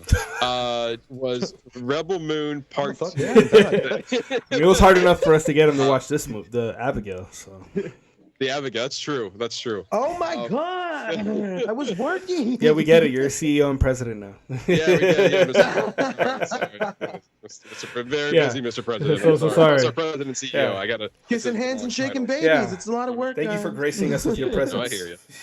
Yeah, thank you. You're welcome. Thank you very Next much. time you can talk to my agent. Okay. Oh, your agent. Oh, might be a better guest on the show. Oh, that was good, Matt. Matt, you're off to a great start. That was a great one. You are, man. Damn. All right. Anyway, Rebel Moon Part 2, The Scargiver, was a movie that Zack Snyder made for sure. He put a lot of work into it. He did. Did you watch Part 1? Yeah. Did you like Part 1? I did like part 1. It was fun. Yeah. I think a lot of people were getting too much shit on it. I know, like they definitely came in there hot, and like this movie was awful. And then you watch part 1, Rebel Moon, and you're like, okay, this wasn't that bad. It's just it's clearly taking a lot of stuff from a lot of different sci-fi and fantasy movies. Like it's like, oh yeah, that's Star Wars, that's Harry Potter. That kind of feels like Lord of the Rings. Like you can definitely get that sense of like you're just stealing shit.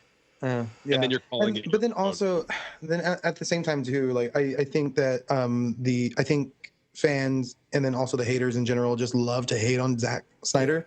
That's true. And a lot of the times for like no reason at all, because if you go back and watch his shit, I'm like, there's nothing like, you just don't understand film. Because like there's times where it's just like, I mean, Watchmen, and then also the other thing that we've discovered too is that every time they release one of his films and they release the director's cut version or the extra 30 minutes, it helps the story immensely. And it's just a testament to the sake of telling studios like, stop fucking with our shit. Just let me tell my story. And this is very interesting. I'll talk about the Rebel Moon director's cut in a second, but anyway, I'll get to that in a second. But at least going into part 2, it's like basically what it felt like was that part 1 was all setup, and then part 2 is all resolution.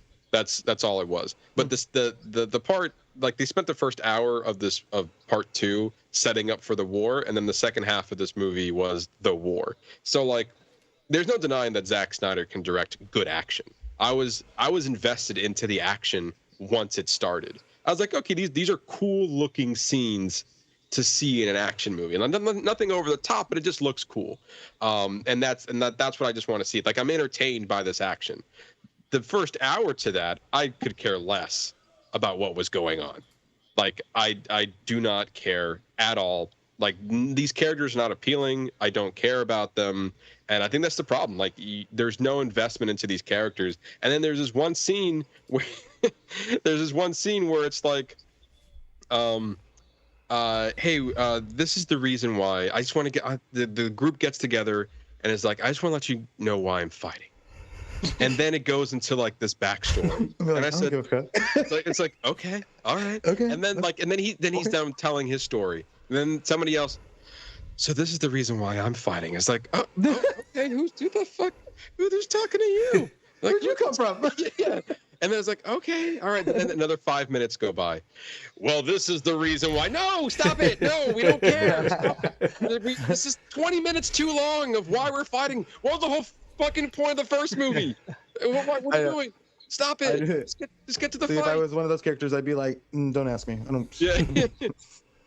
Yeah. Why are you fighting, Steph? I was like, because everybody else was running, so I was like, yeah, I'll fucking go with you.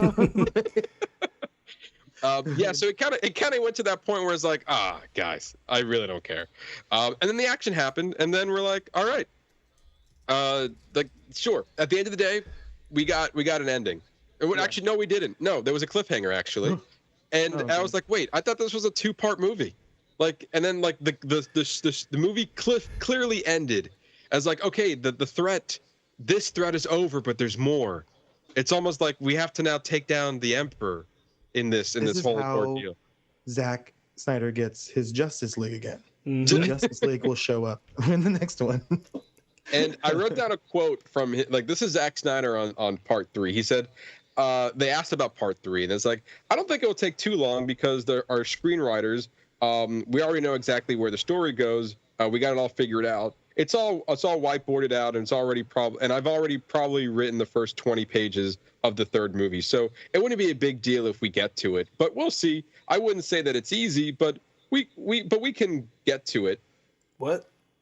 We can get to it. What doesn't seem like you're that thrilled of making He's one of those people who is like, you're very sure of yourself, or you just have like no idea what's going on. Maybe it's both. It's like, it's both. Yeah, exactly. Yeah, I mean, sure, if we get to, I got other projects working on it, but like, sure, if we have time, I guess we can make a third movie. We didn't end the second one. It was like, that's what we have show writers for.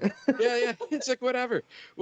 And so it's like, okay, so Netflix did not approve for a third movie, but in my head, it's like, I don't know, if Netflix gave you 2 movies, then maybe end it, but like a little tease, not like a full blown tease of like a third movie, because like you definitely, if Netflix gave you 2 movies, maybe write 2 movies worth. don't like. Oh no, this is actually a trilogy, but Netflix only approved of 2, so we're just gonna hope we're all good and we can make a 3rd movie. Yeah. Well, I mean, to be fair, Netflix will fucking give anybody a job these days, so they're probably just like, yeah, sure, we'll give you another. Yeah, you want another one? Make people say. But then there's also okay, like I think we Ernesto and I, we talked about this. Like, there's gonna be a director's cut of Rebel Moon Part 1 and 2, and I was R-rated. like, okay, but R-rated, like director's cut, and then I was like, well, then why didn't he just make that in the first place? He actually talked about it on Rogan's podcast. That was part of their deal, is that the R-rated version apparently is the true version of the movie, but Netflix wanted a PG-13 version to appeal to their mass audience. So like Rebel, like these 2 movies are the scaled down version of the actual movie, and that are going to release this summer. They're going to release all at the same time, Part 1 and 2 R-rated. So like, I'm interested to see it, but at this point it's like, well, if I'm going to watch it, I might as well wait till like the version that he actually wanted to come out with. And it's so dumb, like, that they made him do that. So, but I mean, I understand. So you have a version that like a younger audience, or you can just make something else for them, and then you can have this be its own thing. Thank you. And that's my issue with it too. They're like, well, not everybody can enjoy this. I was like, well, then it wasn't for everybody. Exactly. Yeah. I was like, then if you want everyone to see it, then wait until you're old enough to like comprehend it and then watch it. Like, Basic Instinct was not made for children either. Like, why are they mad? Like, was anybody be like, I can't take my kid to go see Sharon Stones? Like, Beaver? Like, what do you mean I can't show my child Showgirls? I can't.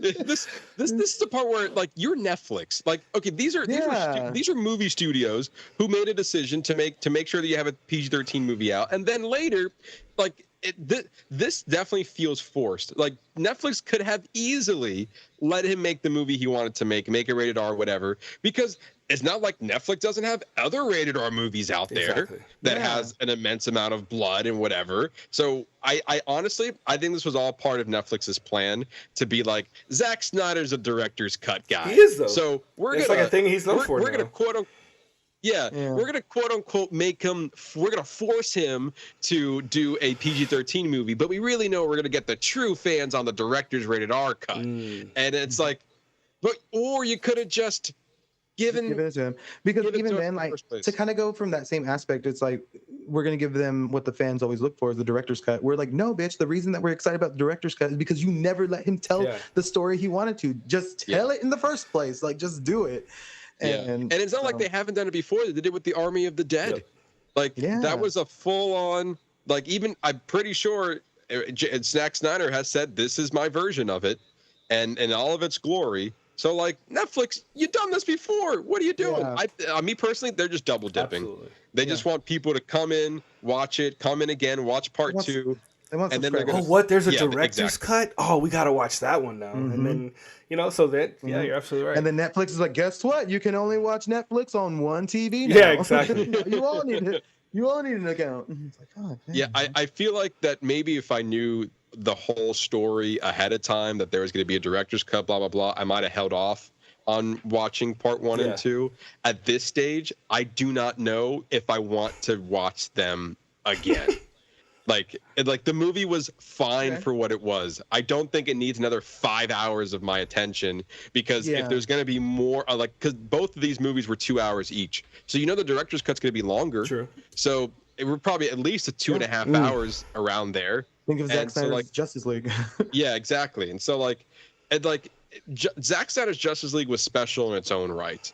Yeah, because that was accumulation of multiple things. The fans backing it, really going the whole Snyder, restore the Snyderverse thing. Yeah. So yeah, that was a totally different thing, because that was a totally different film. Yes, absolutely it was. Yeah. So this felt like this was by design, like this whole Rebel Moon thing, and I don't like that. It doesn't feel genuine. And so so Ernesto, if you ever watch the director's cut when they're released, and you sit down and do that, then you let me know. And then if you're telling me that it's good and you actually came out with it enjoying it, then maybe I might. I shall let you know, sir.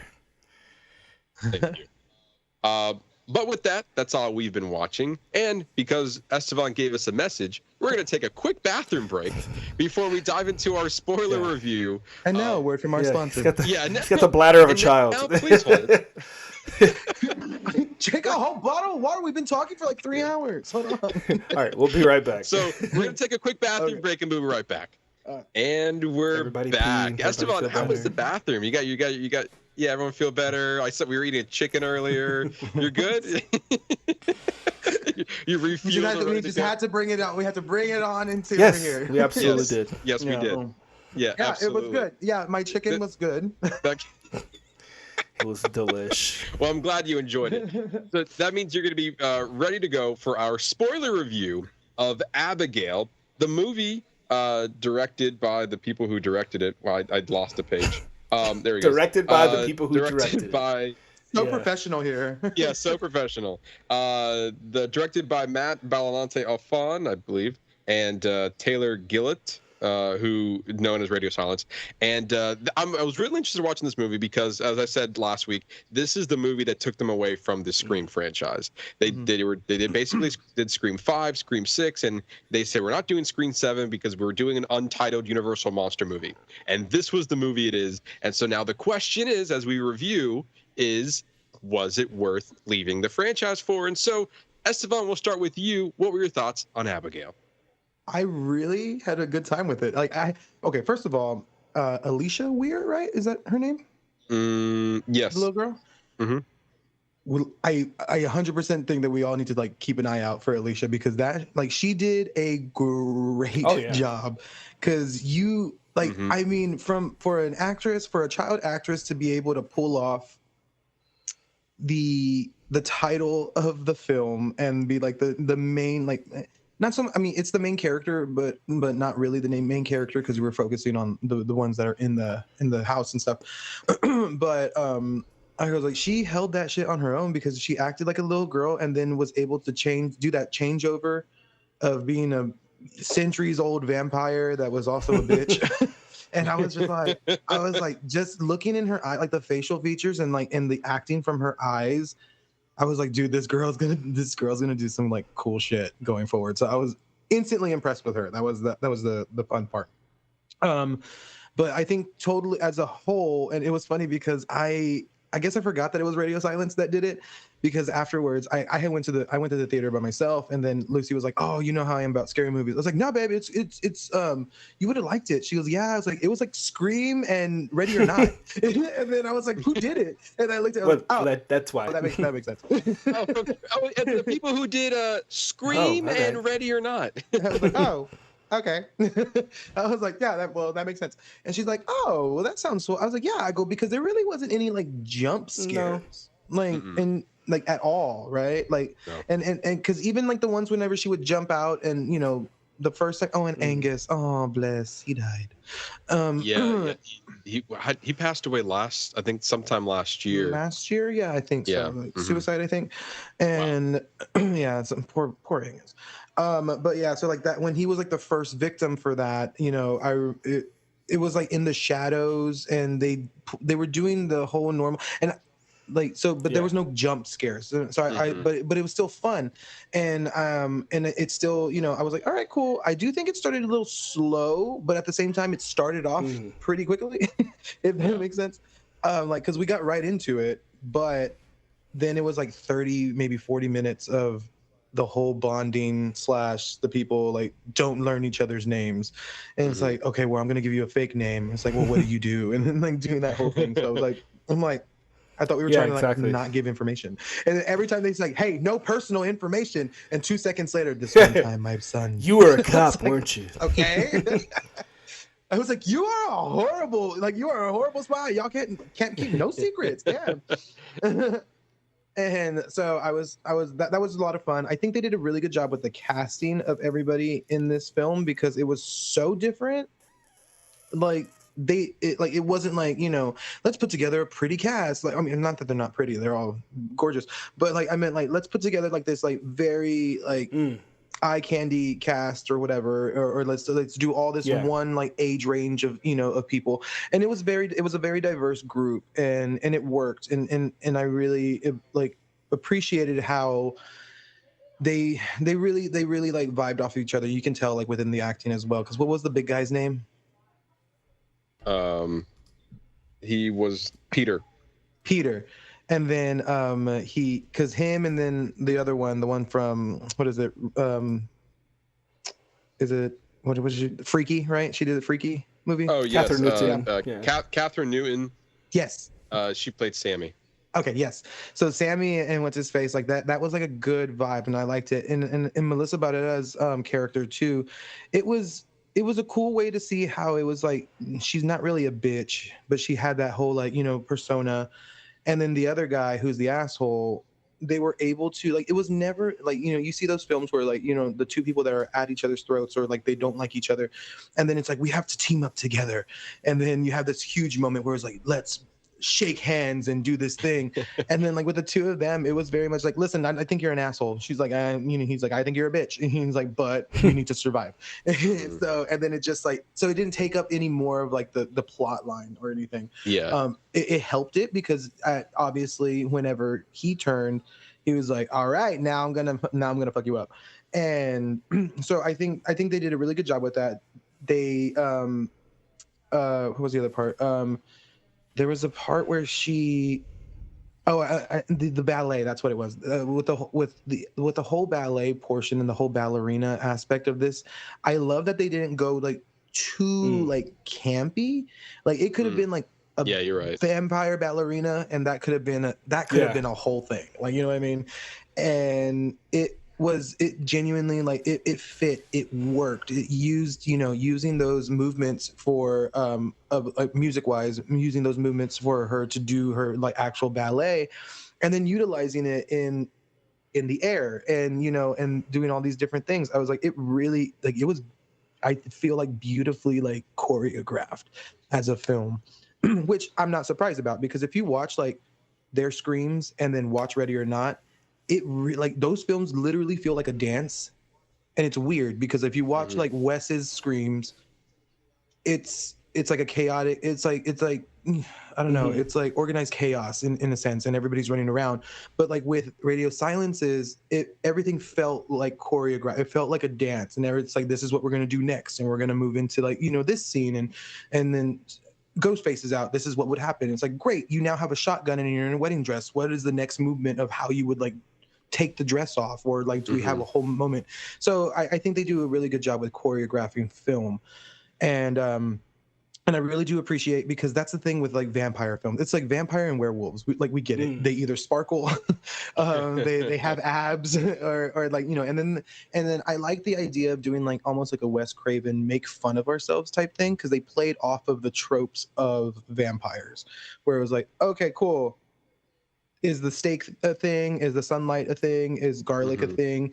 All these different things. So it's like, cool. And then like some of them still were true, but then there were some that were not, that they just kind of made fun of, like the whole crucifix thing. She took it off his and then was like stabbing him.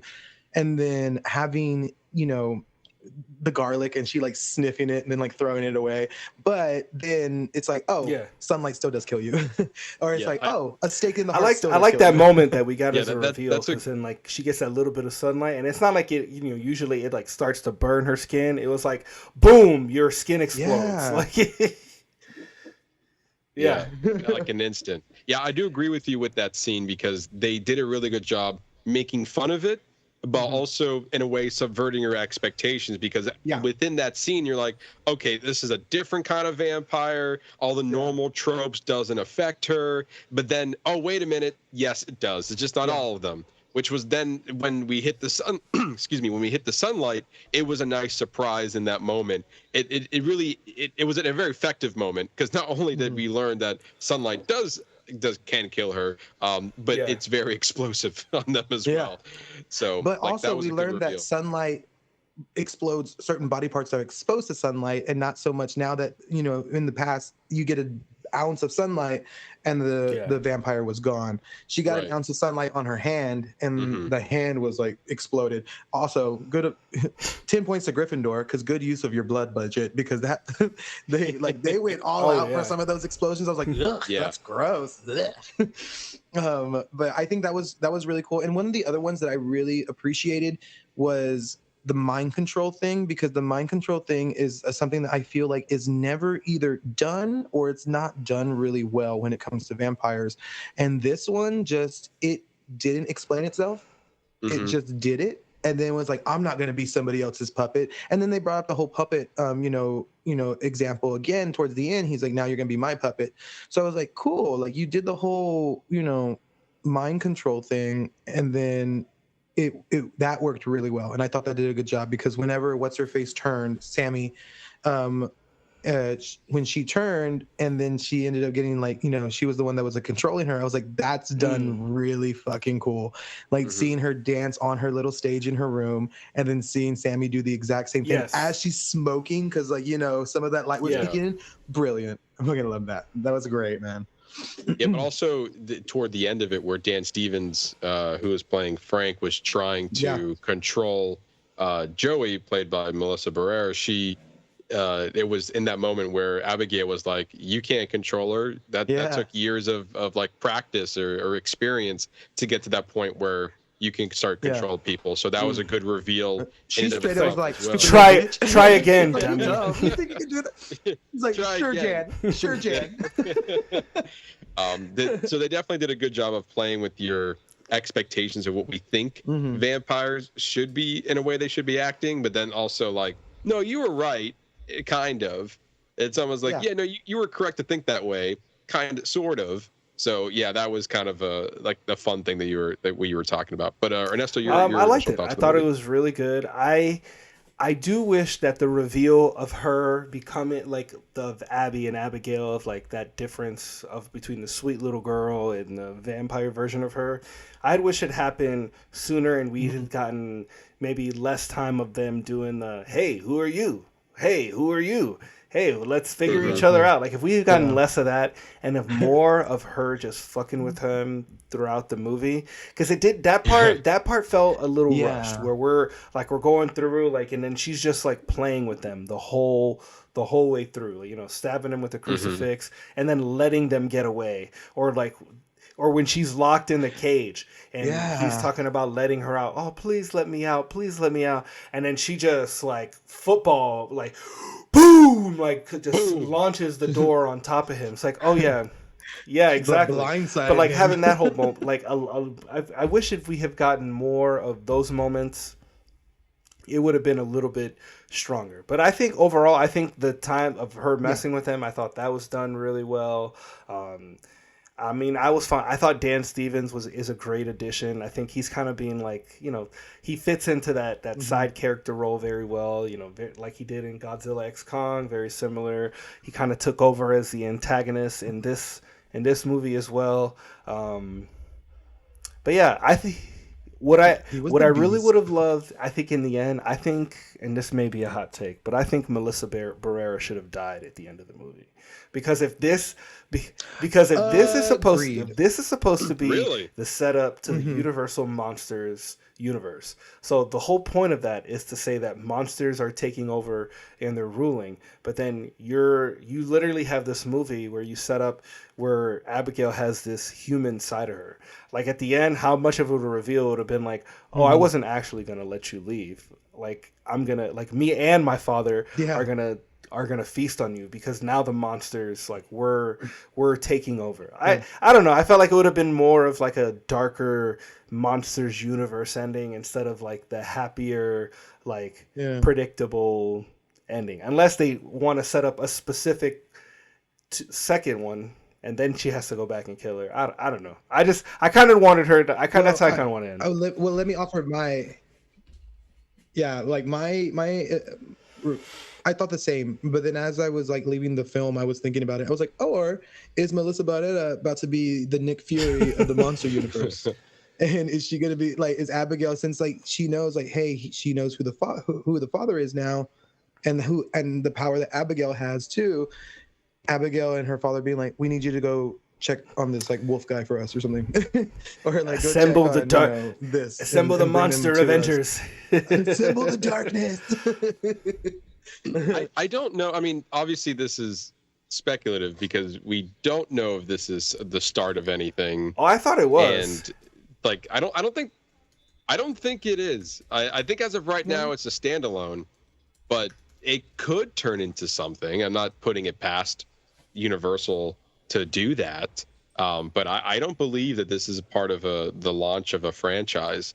But, neither was Split when that came out. And all of a sudden, by the end, we were like, oh, you're attached to Unbreakable. And then now you're coming out with a movie called Glass. So, like, I think if they wanted to, they could use this as a basis. I think this is a solid start for sure. Definitely. Better than that Tom Cruise Mummy. Ugh. Yeah, no, we don't talk about that one. You don't say that. Yeah, you don't say that. But that movie was awful. But overall, I also enjoyed this movie. I actually didn't have much of a problem. You guys were saying that the when we were getting to know everybody was a little bit of it was kind of slower and kind of took a while. I didn't run into that problem when I was watching it. I think this was just getting to know our characters in a very it felt like a very murder mystery whodunit type of environment because we're trapped in this. We're kind of trapped in this haunted house, quote unquote, and at that point we're not trying to solve a mystery, but it felt like in a way that if we were trying to solve a mystery, this is the moment in the movie where we get to learn about our characters, and that's the way that I felt about it. This is just a way that we get to learn about our characters, them being trapped in there. I do agree with you that they kind of negated their own rules very quickly, like without even thinking about it.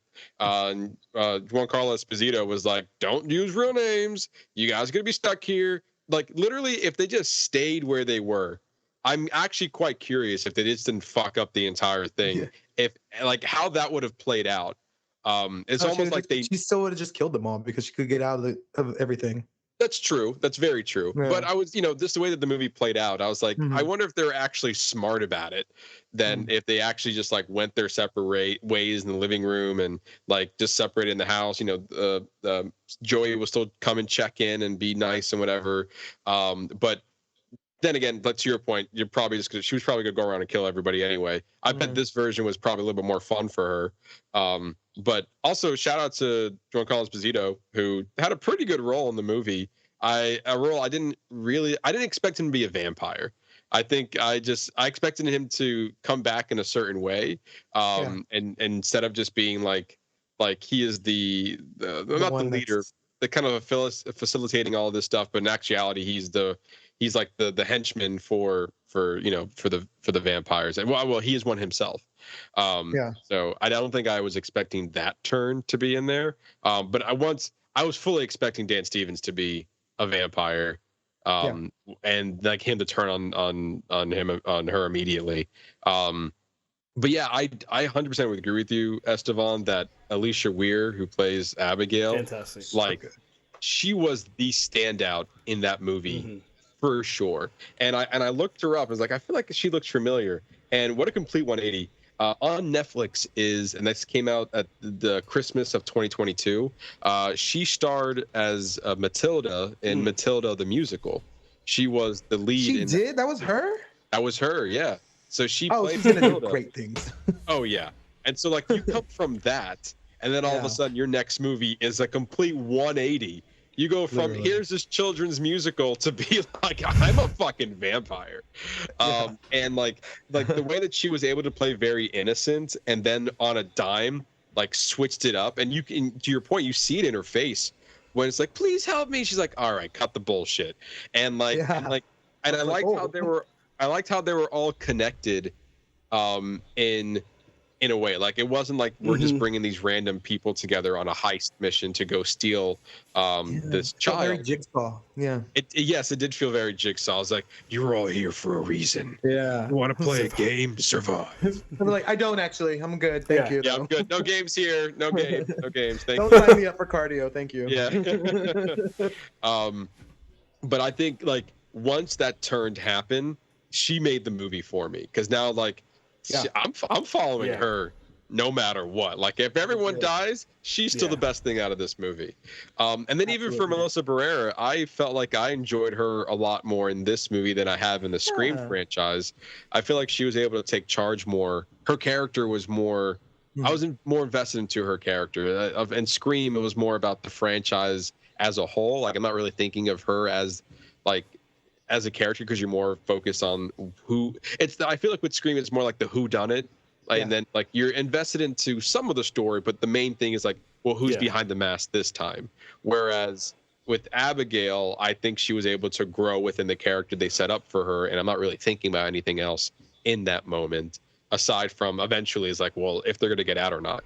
And I liked her character because it was like this badass like person trying to survive, but as well as there's some compassion in there for the people that she was working with as well. You know what's funny is like I said this yesterday too, when after I watched the movie, I was like, it's like they kind of told her, hey, be Sidney Prescott. Yeah.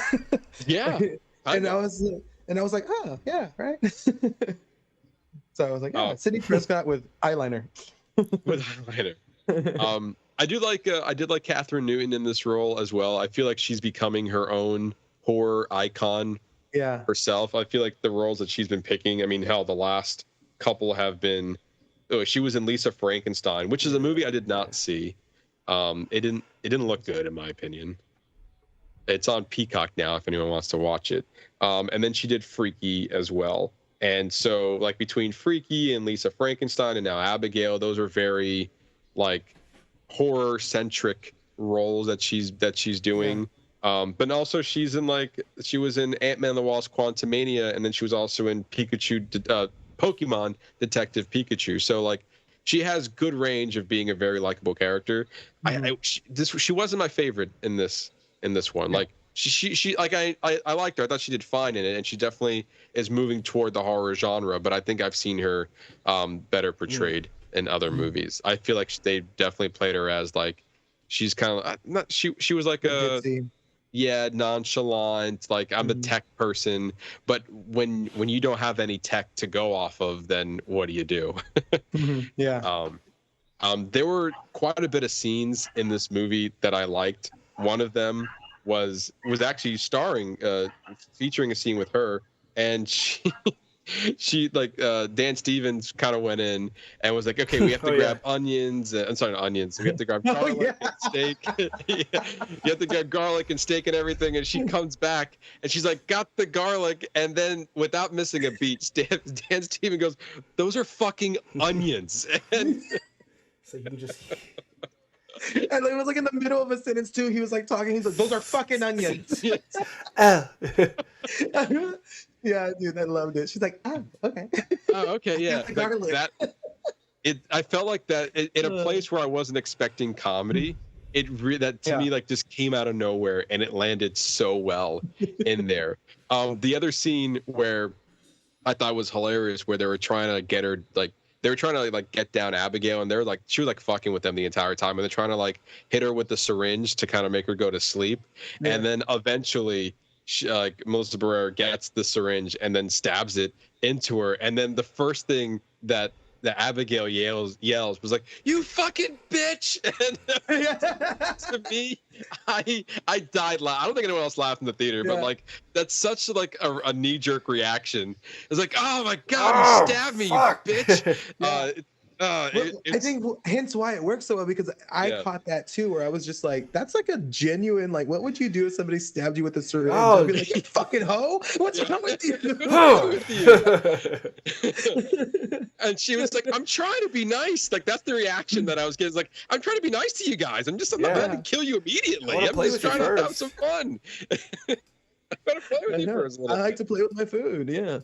And then there was another scene where I thought was funny because again, this is Abigail just kind of messing with them, and she was like, "All right, if you tell me how to get out of here, then I'll let you.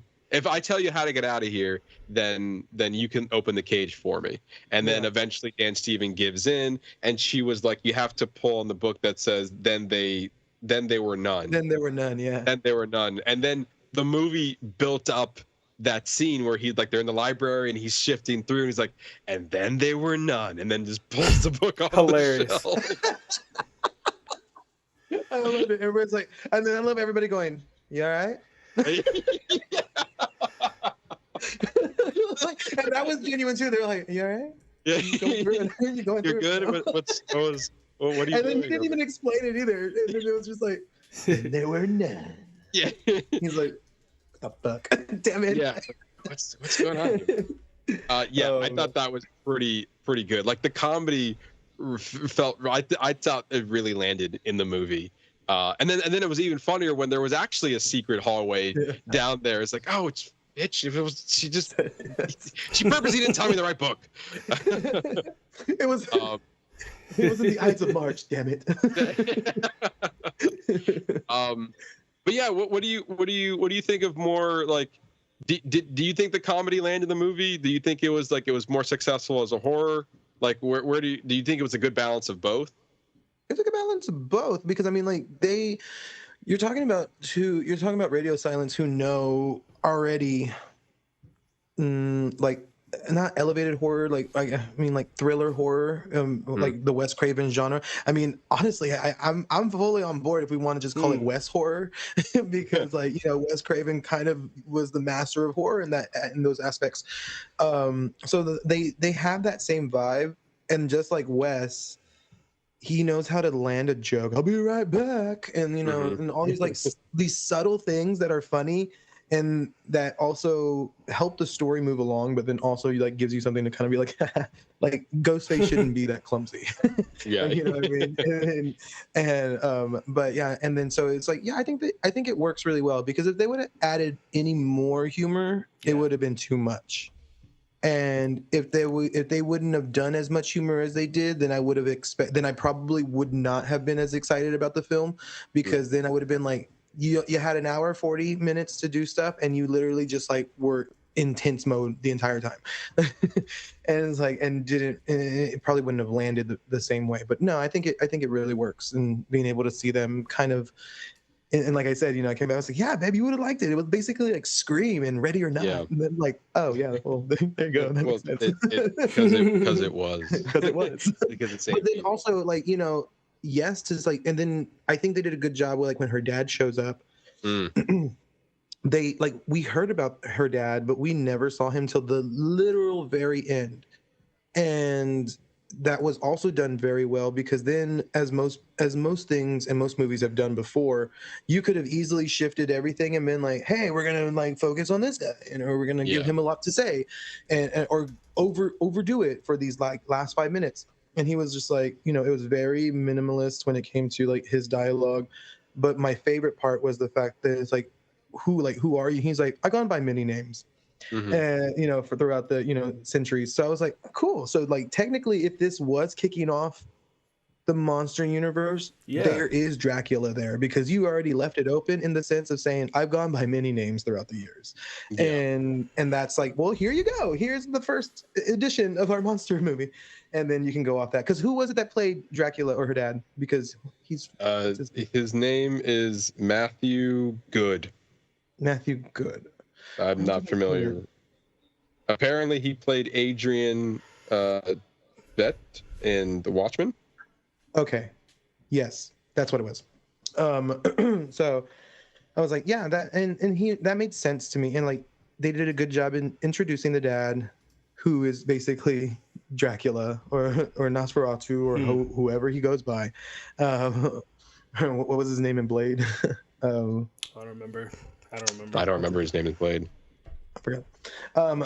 But yeah, so it was a good job. I think this is a good way to introduce this new monster universe that makes a little bit more sense it can be scary, but it can also be lighthearted and to an extent to have the humor and break it up and it not be so, the Nun in your face, you know what I mean? Because I don't want to go see, I don't want to go see The Conjuring for the Wolfman, but I do want to see the Wolfman be kind of like an American Werewolf in London, or whatever. So it needs the humor.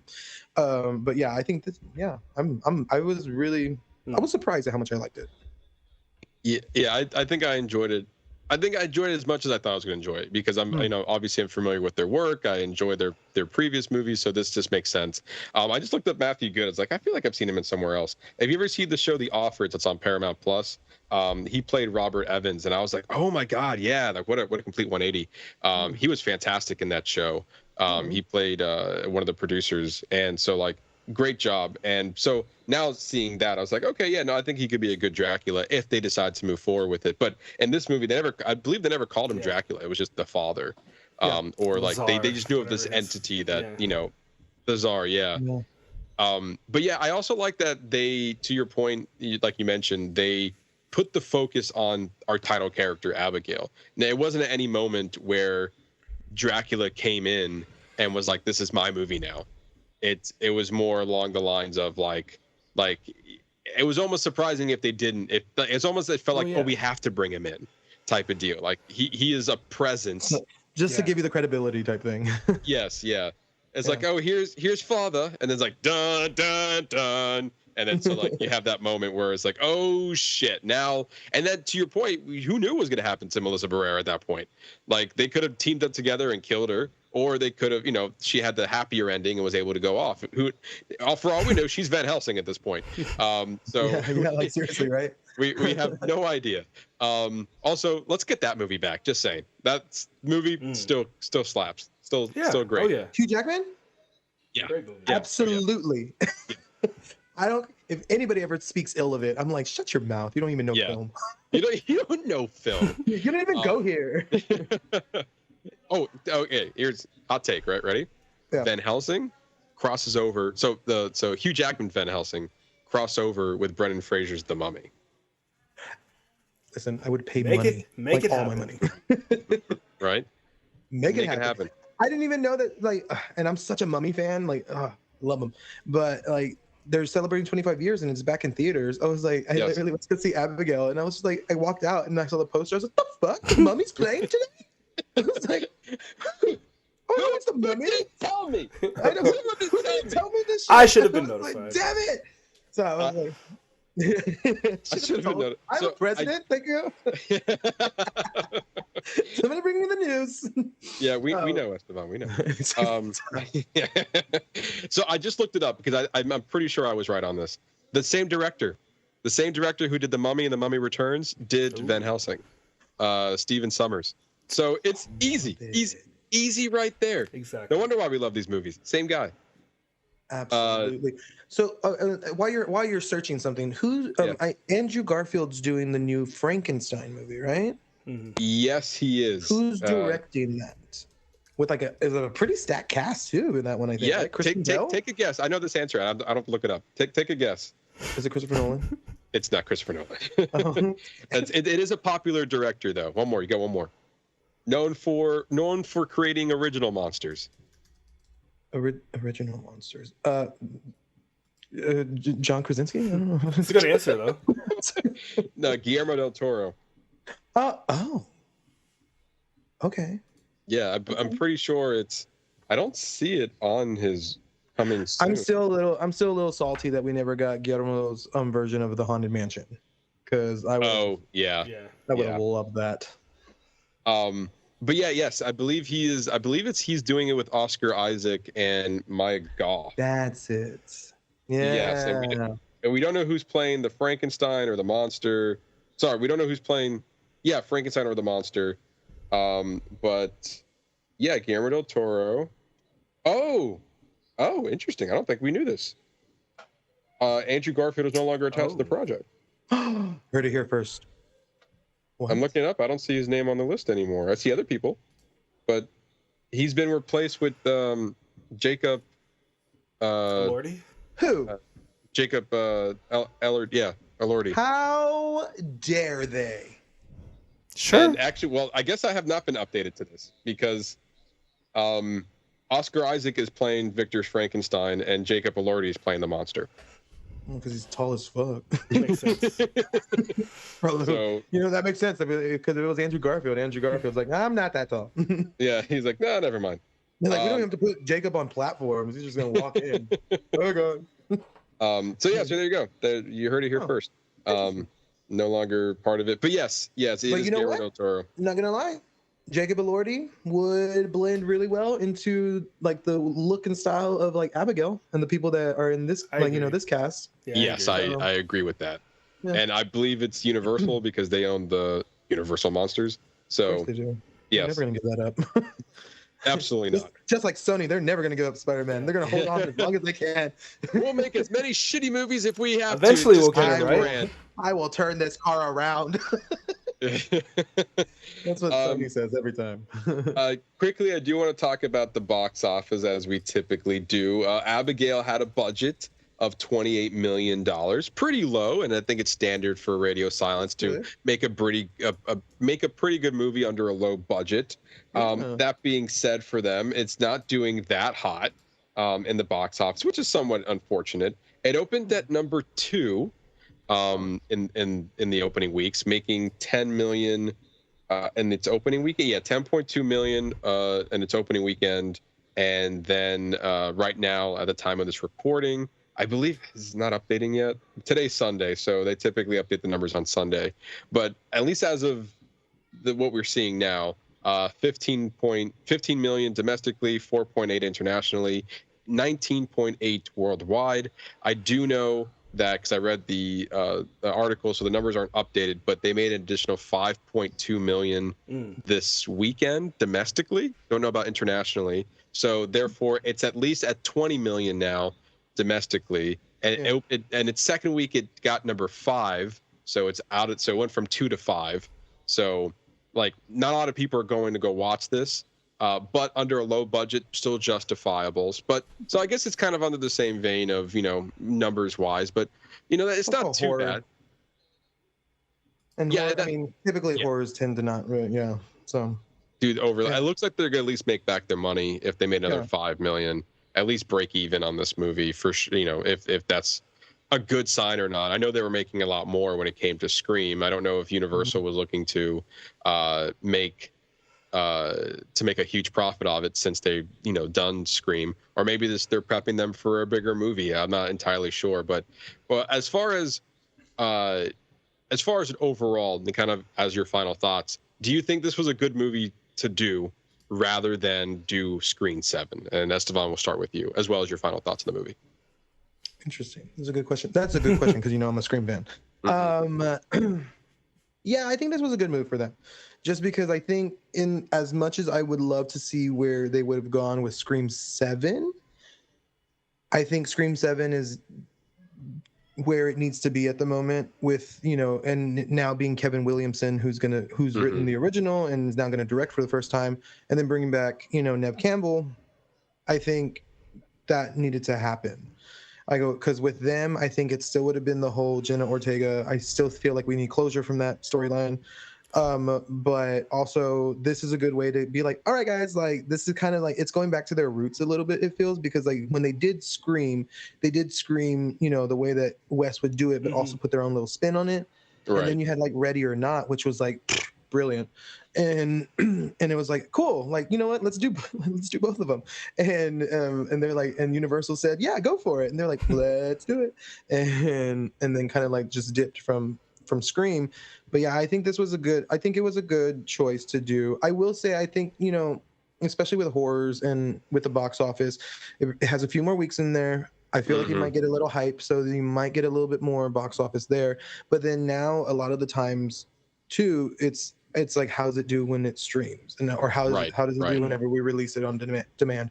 So that's always the other thing to look forward to afterwards, because then you got yourself a cult classic on your hands, and then everyone wants to jump on board with a cult classic, and cause very similar to like Saltburn. Apologies by the way. But Saltburn became an instant cult classic because of everything that obviously everything that happened, but also it was just it had a moment, and I think it had a limited release, like, in theaters. Yeah, it didn't, between its theater run and then immediately going to Prime. Like, it was less than a month from when it was in theaters, and then it was on Prime by, you know, the holiday season.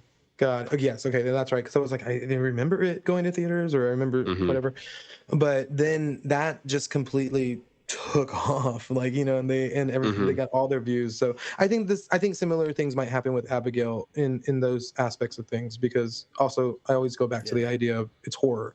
Horror never really gets its moment in the sun until, you know, Silence of the Lambs won Best Picture, you know, and that was like the first for the genre. So yeah, I think they did a great job on it. It's a solid 7 out of 10 for me. And that's, I mean, yes, there's things that you could have done better and things that we could have done to improve. And, you know, and kind of to go off of like what you were talking about, Matt, when you were like, hey, like, you know what? It didn't really bother me at all. One thing that I know I do, I think you used to do, I don't know if you still do it, Ernesto, is that I'll check, like, I know you don't like watch trailers, but one thing that I used to do all the time is like, I'll check the time, like how long the movie is. And then I think that's in my, I think that subconsciously that's in my head where I'm just like, move it along. You only got an hour 40. Like, you know, halfway there. Like, come on. If you want it to like make sense, you need, you got to move it. You got to move it. so that's, I think that's why I was like, oh, like you're taking all this time out, and you're like, it didn't really bother me. I was like, oh, but I also knew that I was going in there for an hour and 40 minutes. So I was like, all right, that's true. move it. it was a fairly quick run. It's a quick movie when you think about it. You're right. It really is. Yeah. Ernesto, what about you? Do you think they should have left Scream for this? Yes, and your final I think thoughts? that kind of everything happened the way it was supposed to. I think because I liked their Scream run, and I kind of remember even from watching the last one that I like the ending. I was like, I don't know. It was like I liked what they brought to it, but I didn't necessarily like how they ended it. The last one, it was kind of very campy, and I think that's kind of a signature for how they end all their movies. They're all very like all their movies are very even if it's like a horror movie that's going to continue. Pan out, like the final girl's like we're walking through the cops with the police. I'm gonna drop the mask in the street because I'm done with this life. This is my dad's mask. I'm leaving this legacy behind. I'm a new girl and a new woman. Little did we know they did leave the legacy and the franchise. But then look, that opened up for Nev Campbell to come back, and now we're revisiting the original storyline and now that's open to this whole new thing. And I think they fit well into this movie. I think the movie was fun. We had a good time. My only issue is that I wanted more of Abigail because she was the best thing about this movie. She stole the scene. I just wanted more of seeing that back and forth between that good and that devious like vampire side of her. I just wanted more of that just throughout the whole film. So for me, like it didn't really pick up until we got that turn in the movie, but we already go into it knowing that's who she is. So we're playing this game, but us as an audience, like, yes, you guys have not figured out that you're trapped and that she's going to kill you all. Like we spent too much time for them to be speculating.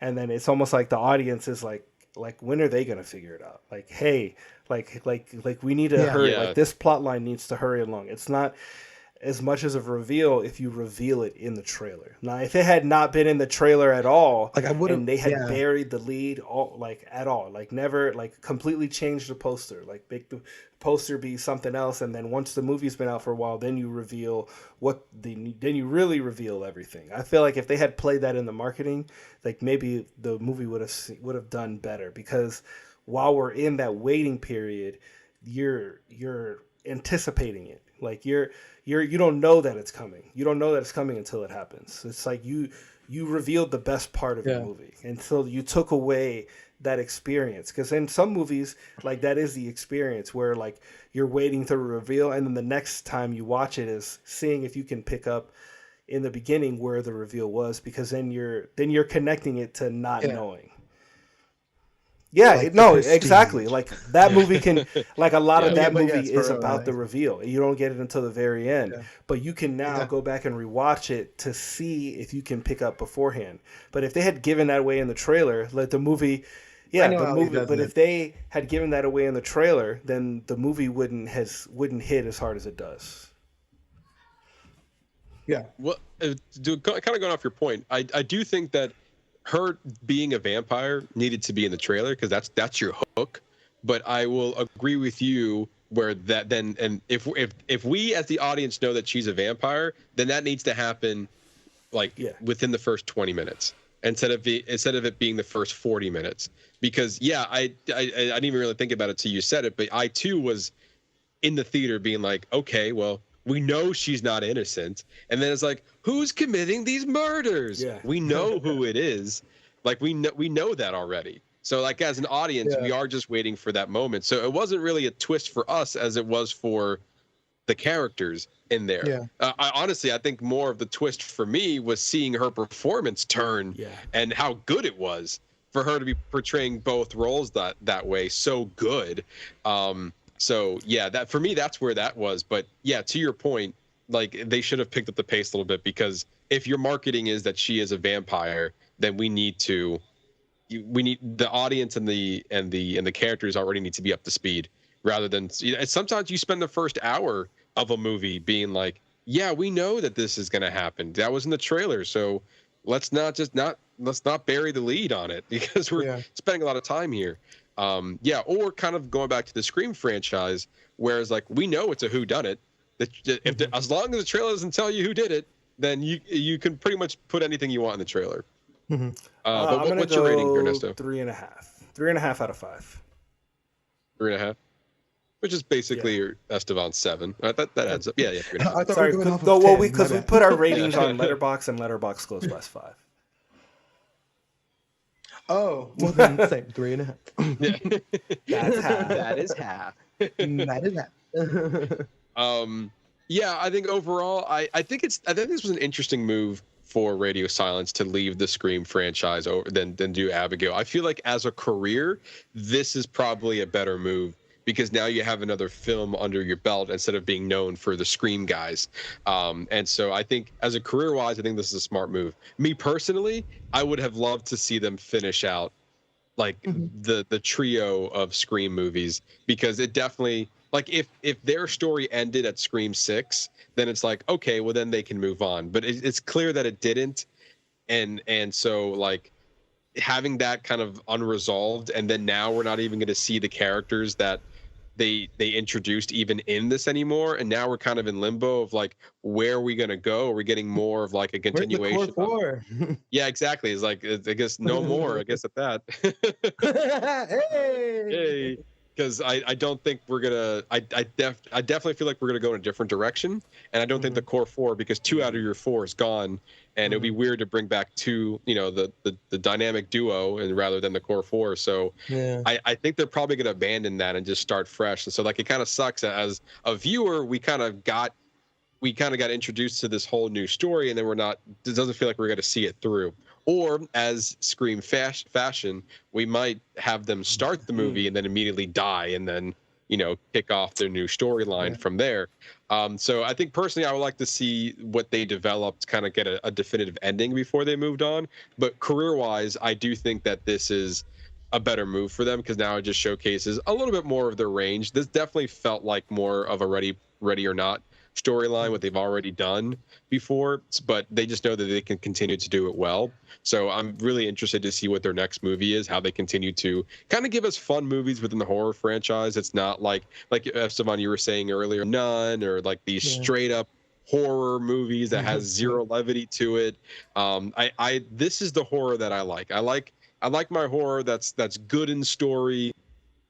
They're not predicating on jump scares, and we can have a little bit lightheartedness to it, but not like a comedy. Like I think Freaky was more on the comedy than it was the horror. This one, I like the blend of like, we got some gruesome stuff in this, and I love that about it. And it's like it's its own thing, but also there are a few moments where we can have a good laugh before we get back into the action. So I agree with both of you. I think a 3.5 sits pretty well with this. A solid movie for sure. And there you go. That's our spoiler review on Abigail. And Estevan, thank you again for joining us. Talk to you, sir. I love talking to y'all guys. It was way too long since the last time we had on. Not to say that we didn't try. We tried to bring you on and have been bailing us a few times. I mean, even for this episode, we tried to get you on even earlier, and you're like, I had work. We get it. You're a busy CEO, president. Yeah, we understand. Yeah, you're president, CEO now. We get it. Understood. We tried to get you on for Blue Beetle, and then that also fell through as well. Oh my God, I know that would have fell through, and I love that movie so much. Guess we'll never know. Yeah, you definitely. I think your input would have been great in that movie. Thank you for that, because Latino superhero. Latino again. No, guys, I love speaking with y'all, and then I always tell everybody like I have to go watch this movie because guest starring on Box Office Bingers. I don't know if you've heard of it, but and then all the friend groups are like, yeah, we know. Yeah, you made us all follow. Because they're good. Because it's amazing. That's why. It's amazing. God. You ever know what you want for movies? Like, you want to know what's new to streaming? They tell you. Damn, Joanna. I was like, we promote all your business. We promote everybody else's business. Jason, God, we're gonna promote my friend's business. Speaking of promoting businesses, tell our listeners again what they can, where they can find you. Oh yeah. So if you are looking for training, specific needs for you or your company or your business, and you want to elevate your customer service and elevate the experiences that you provide, reach out to me, A.t.o.m, A Touch of Magic Training and Consulting. You can find me on atomresults.com or stev@atomresults.com. And there you go. And there's also revstep.com. Oh, and then revstep.com, yes. If you're getting married, let me know. If you're getting married. It's always a pleasure to have you on. We always have a good time. We also knew this was going to be long, which is expected as well. I need some chicken. Yeah, and that's right. You have to eat some chicken and use the bathroom. We get it. You know, you're president CEO now. We got to give you time for these breaks. If you want more, I'm gonna log on to Instagram, and that's all I'm gonna see. President CEO. Son of a bitch. President CEO. Yeah, it's like this week we're reviewing Abigail, the President CEO, Estevan Guerra. Like, what? What's President CEO? That might actually get more clicks. Like, oh, President CEO. What? Like, I've seen that name before, but not Clickbait. Ernesto, tell our listeners what they can look forward to next week. I didn't get the graphic, but next week we are reviewing Challengers, Zendaya's new movie from Luca Guadagnino, and we also have another special guest coming on. So hopefully, if that works out, this person never usually bails on us, so I don't have to worry if she's gonna make it or not. I know that she'll be here. So, but yeah, I'm really looking forward to this, especially Zendaya coming off of Dune 2. I mean, which was an absolutely fantastic film, and she was absolutely phenomenal in. So I'm very excited to see her next project. So we'll be looking forward to that next week. Side note, I got out of that film and I was like, I want this film to be my entire personality. Lisa Nagaib. Just I'm out there and like, pray to Shai Halud. Just waiting for the dogs to come. I feel like Challengers has been like, that movie got delayed too, so I think also to its benefit that movie came out after the hype of Dune Part 2, because it was supposed to be like I think it was supposed to come out September of last year, and they pushed it back to April of this year. So now with the hype of Dune and she was in it, I think this is also doing good for her as well, to be, you know, to have her star in this movie. And there's so much buzz around it just for the nature of what this movie is about. Also, there's a great graphic. I forgot to give it to you, Ernesto. I will give it to you next week when we talk about it. But it's a great graphic where like you have all the Spider-Mans and all the Mary Janes, and then it's like all the Mary Janes after Spider-Man did movies about tennis, and then every Spider-Man after Spider-Man did they were in a war movie. Oh, I think I've seen it. And so it's like pretty funny. And so like it was Kristen Dunst did Wimbledon. Emma Stone did Battle of the Sexes, and then now Zendaya is doing Challengers. All starring as a tennis star, a tennis player, which is really funny in my opinion. Yeah, that's cool. And I think for Tobey Maguire, it was Brothers, I believe the movie was called. Andrew Garfield was Hacksaw Ridge, and then for Tom Holland it was Cherry a while back. So there you go. Yeah. I'm gonna bring it up again next week because I think it's hilarious that this is the thing. But anyway, if you want more from us, you can always follow us on all of our social media channels on Facebook, YouTube, and TikTok at Box Office Bingers, our X Letterboxd page at Box Office Binger, and our Instagram and Threads page at Box Office_Bingers. All the fun continues on our social media channels. So if you're not following them already, what are you doing? If you're listening, if you made it this far and you're listening and you're not following, maybe you're not a fan of social media, in which I get it. But if you are and you're not, then go ahead. Just go ahead and do that. There's so much fun on there. We have movie show on Mondays every Monday. We tell you what's new to streaming every Friday. And you can see our lovely faces on our YouTube page as well as our TikTok and Instagram and our Facebook. And Spotify. Yes, it's Spotify for podcasts. God bless you, sir. You're just managing all these social medias. Damn. There's so many. But yes, all the fun's over there, as well as all the entertainment news, which we were light this week, and we're probably not going to talk about next week. But the week after that, maybe. I'm not going to make any promises because we're not doing it. But yeah, follow us on all those social media channels, Not Gonna Regret It. Estevan, thank you again for just joining us. We love to have you on. Until maybe another year or so, we'll bring you on. If he says yes, and then he might, CEO now. Don't talk too much shit, Matt. You're coming to my house in a couple of weeks. Yeah, no, and I have the index card too. Don't think it's gonna slow down. It's gonna be great. We're gonna have a great time. We're gonna have a great time. And thank you, each one of you, for listening and watching. We really do appreciate it. For that, I've been your host, Matt Diaz. Santos. See ya.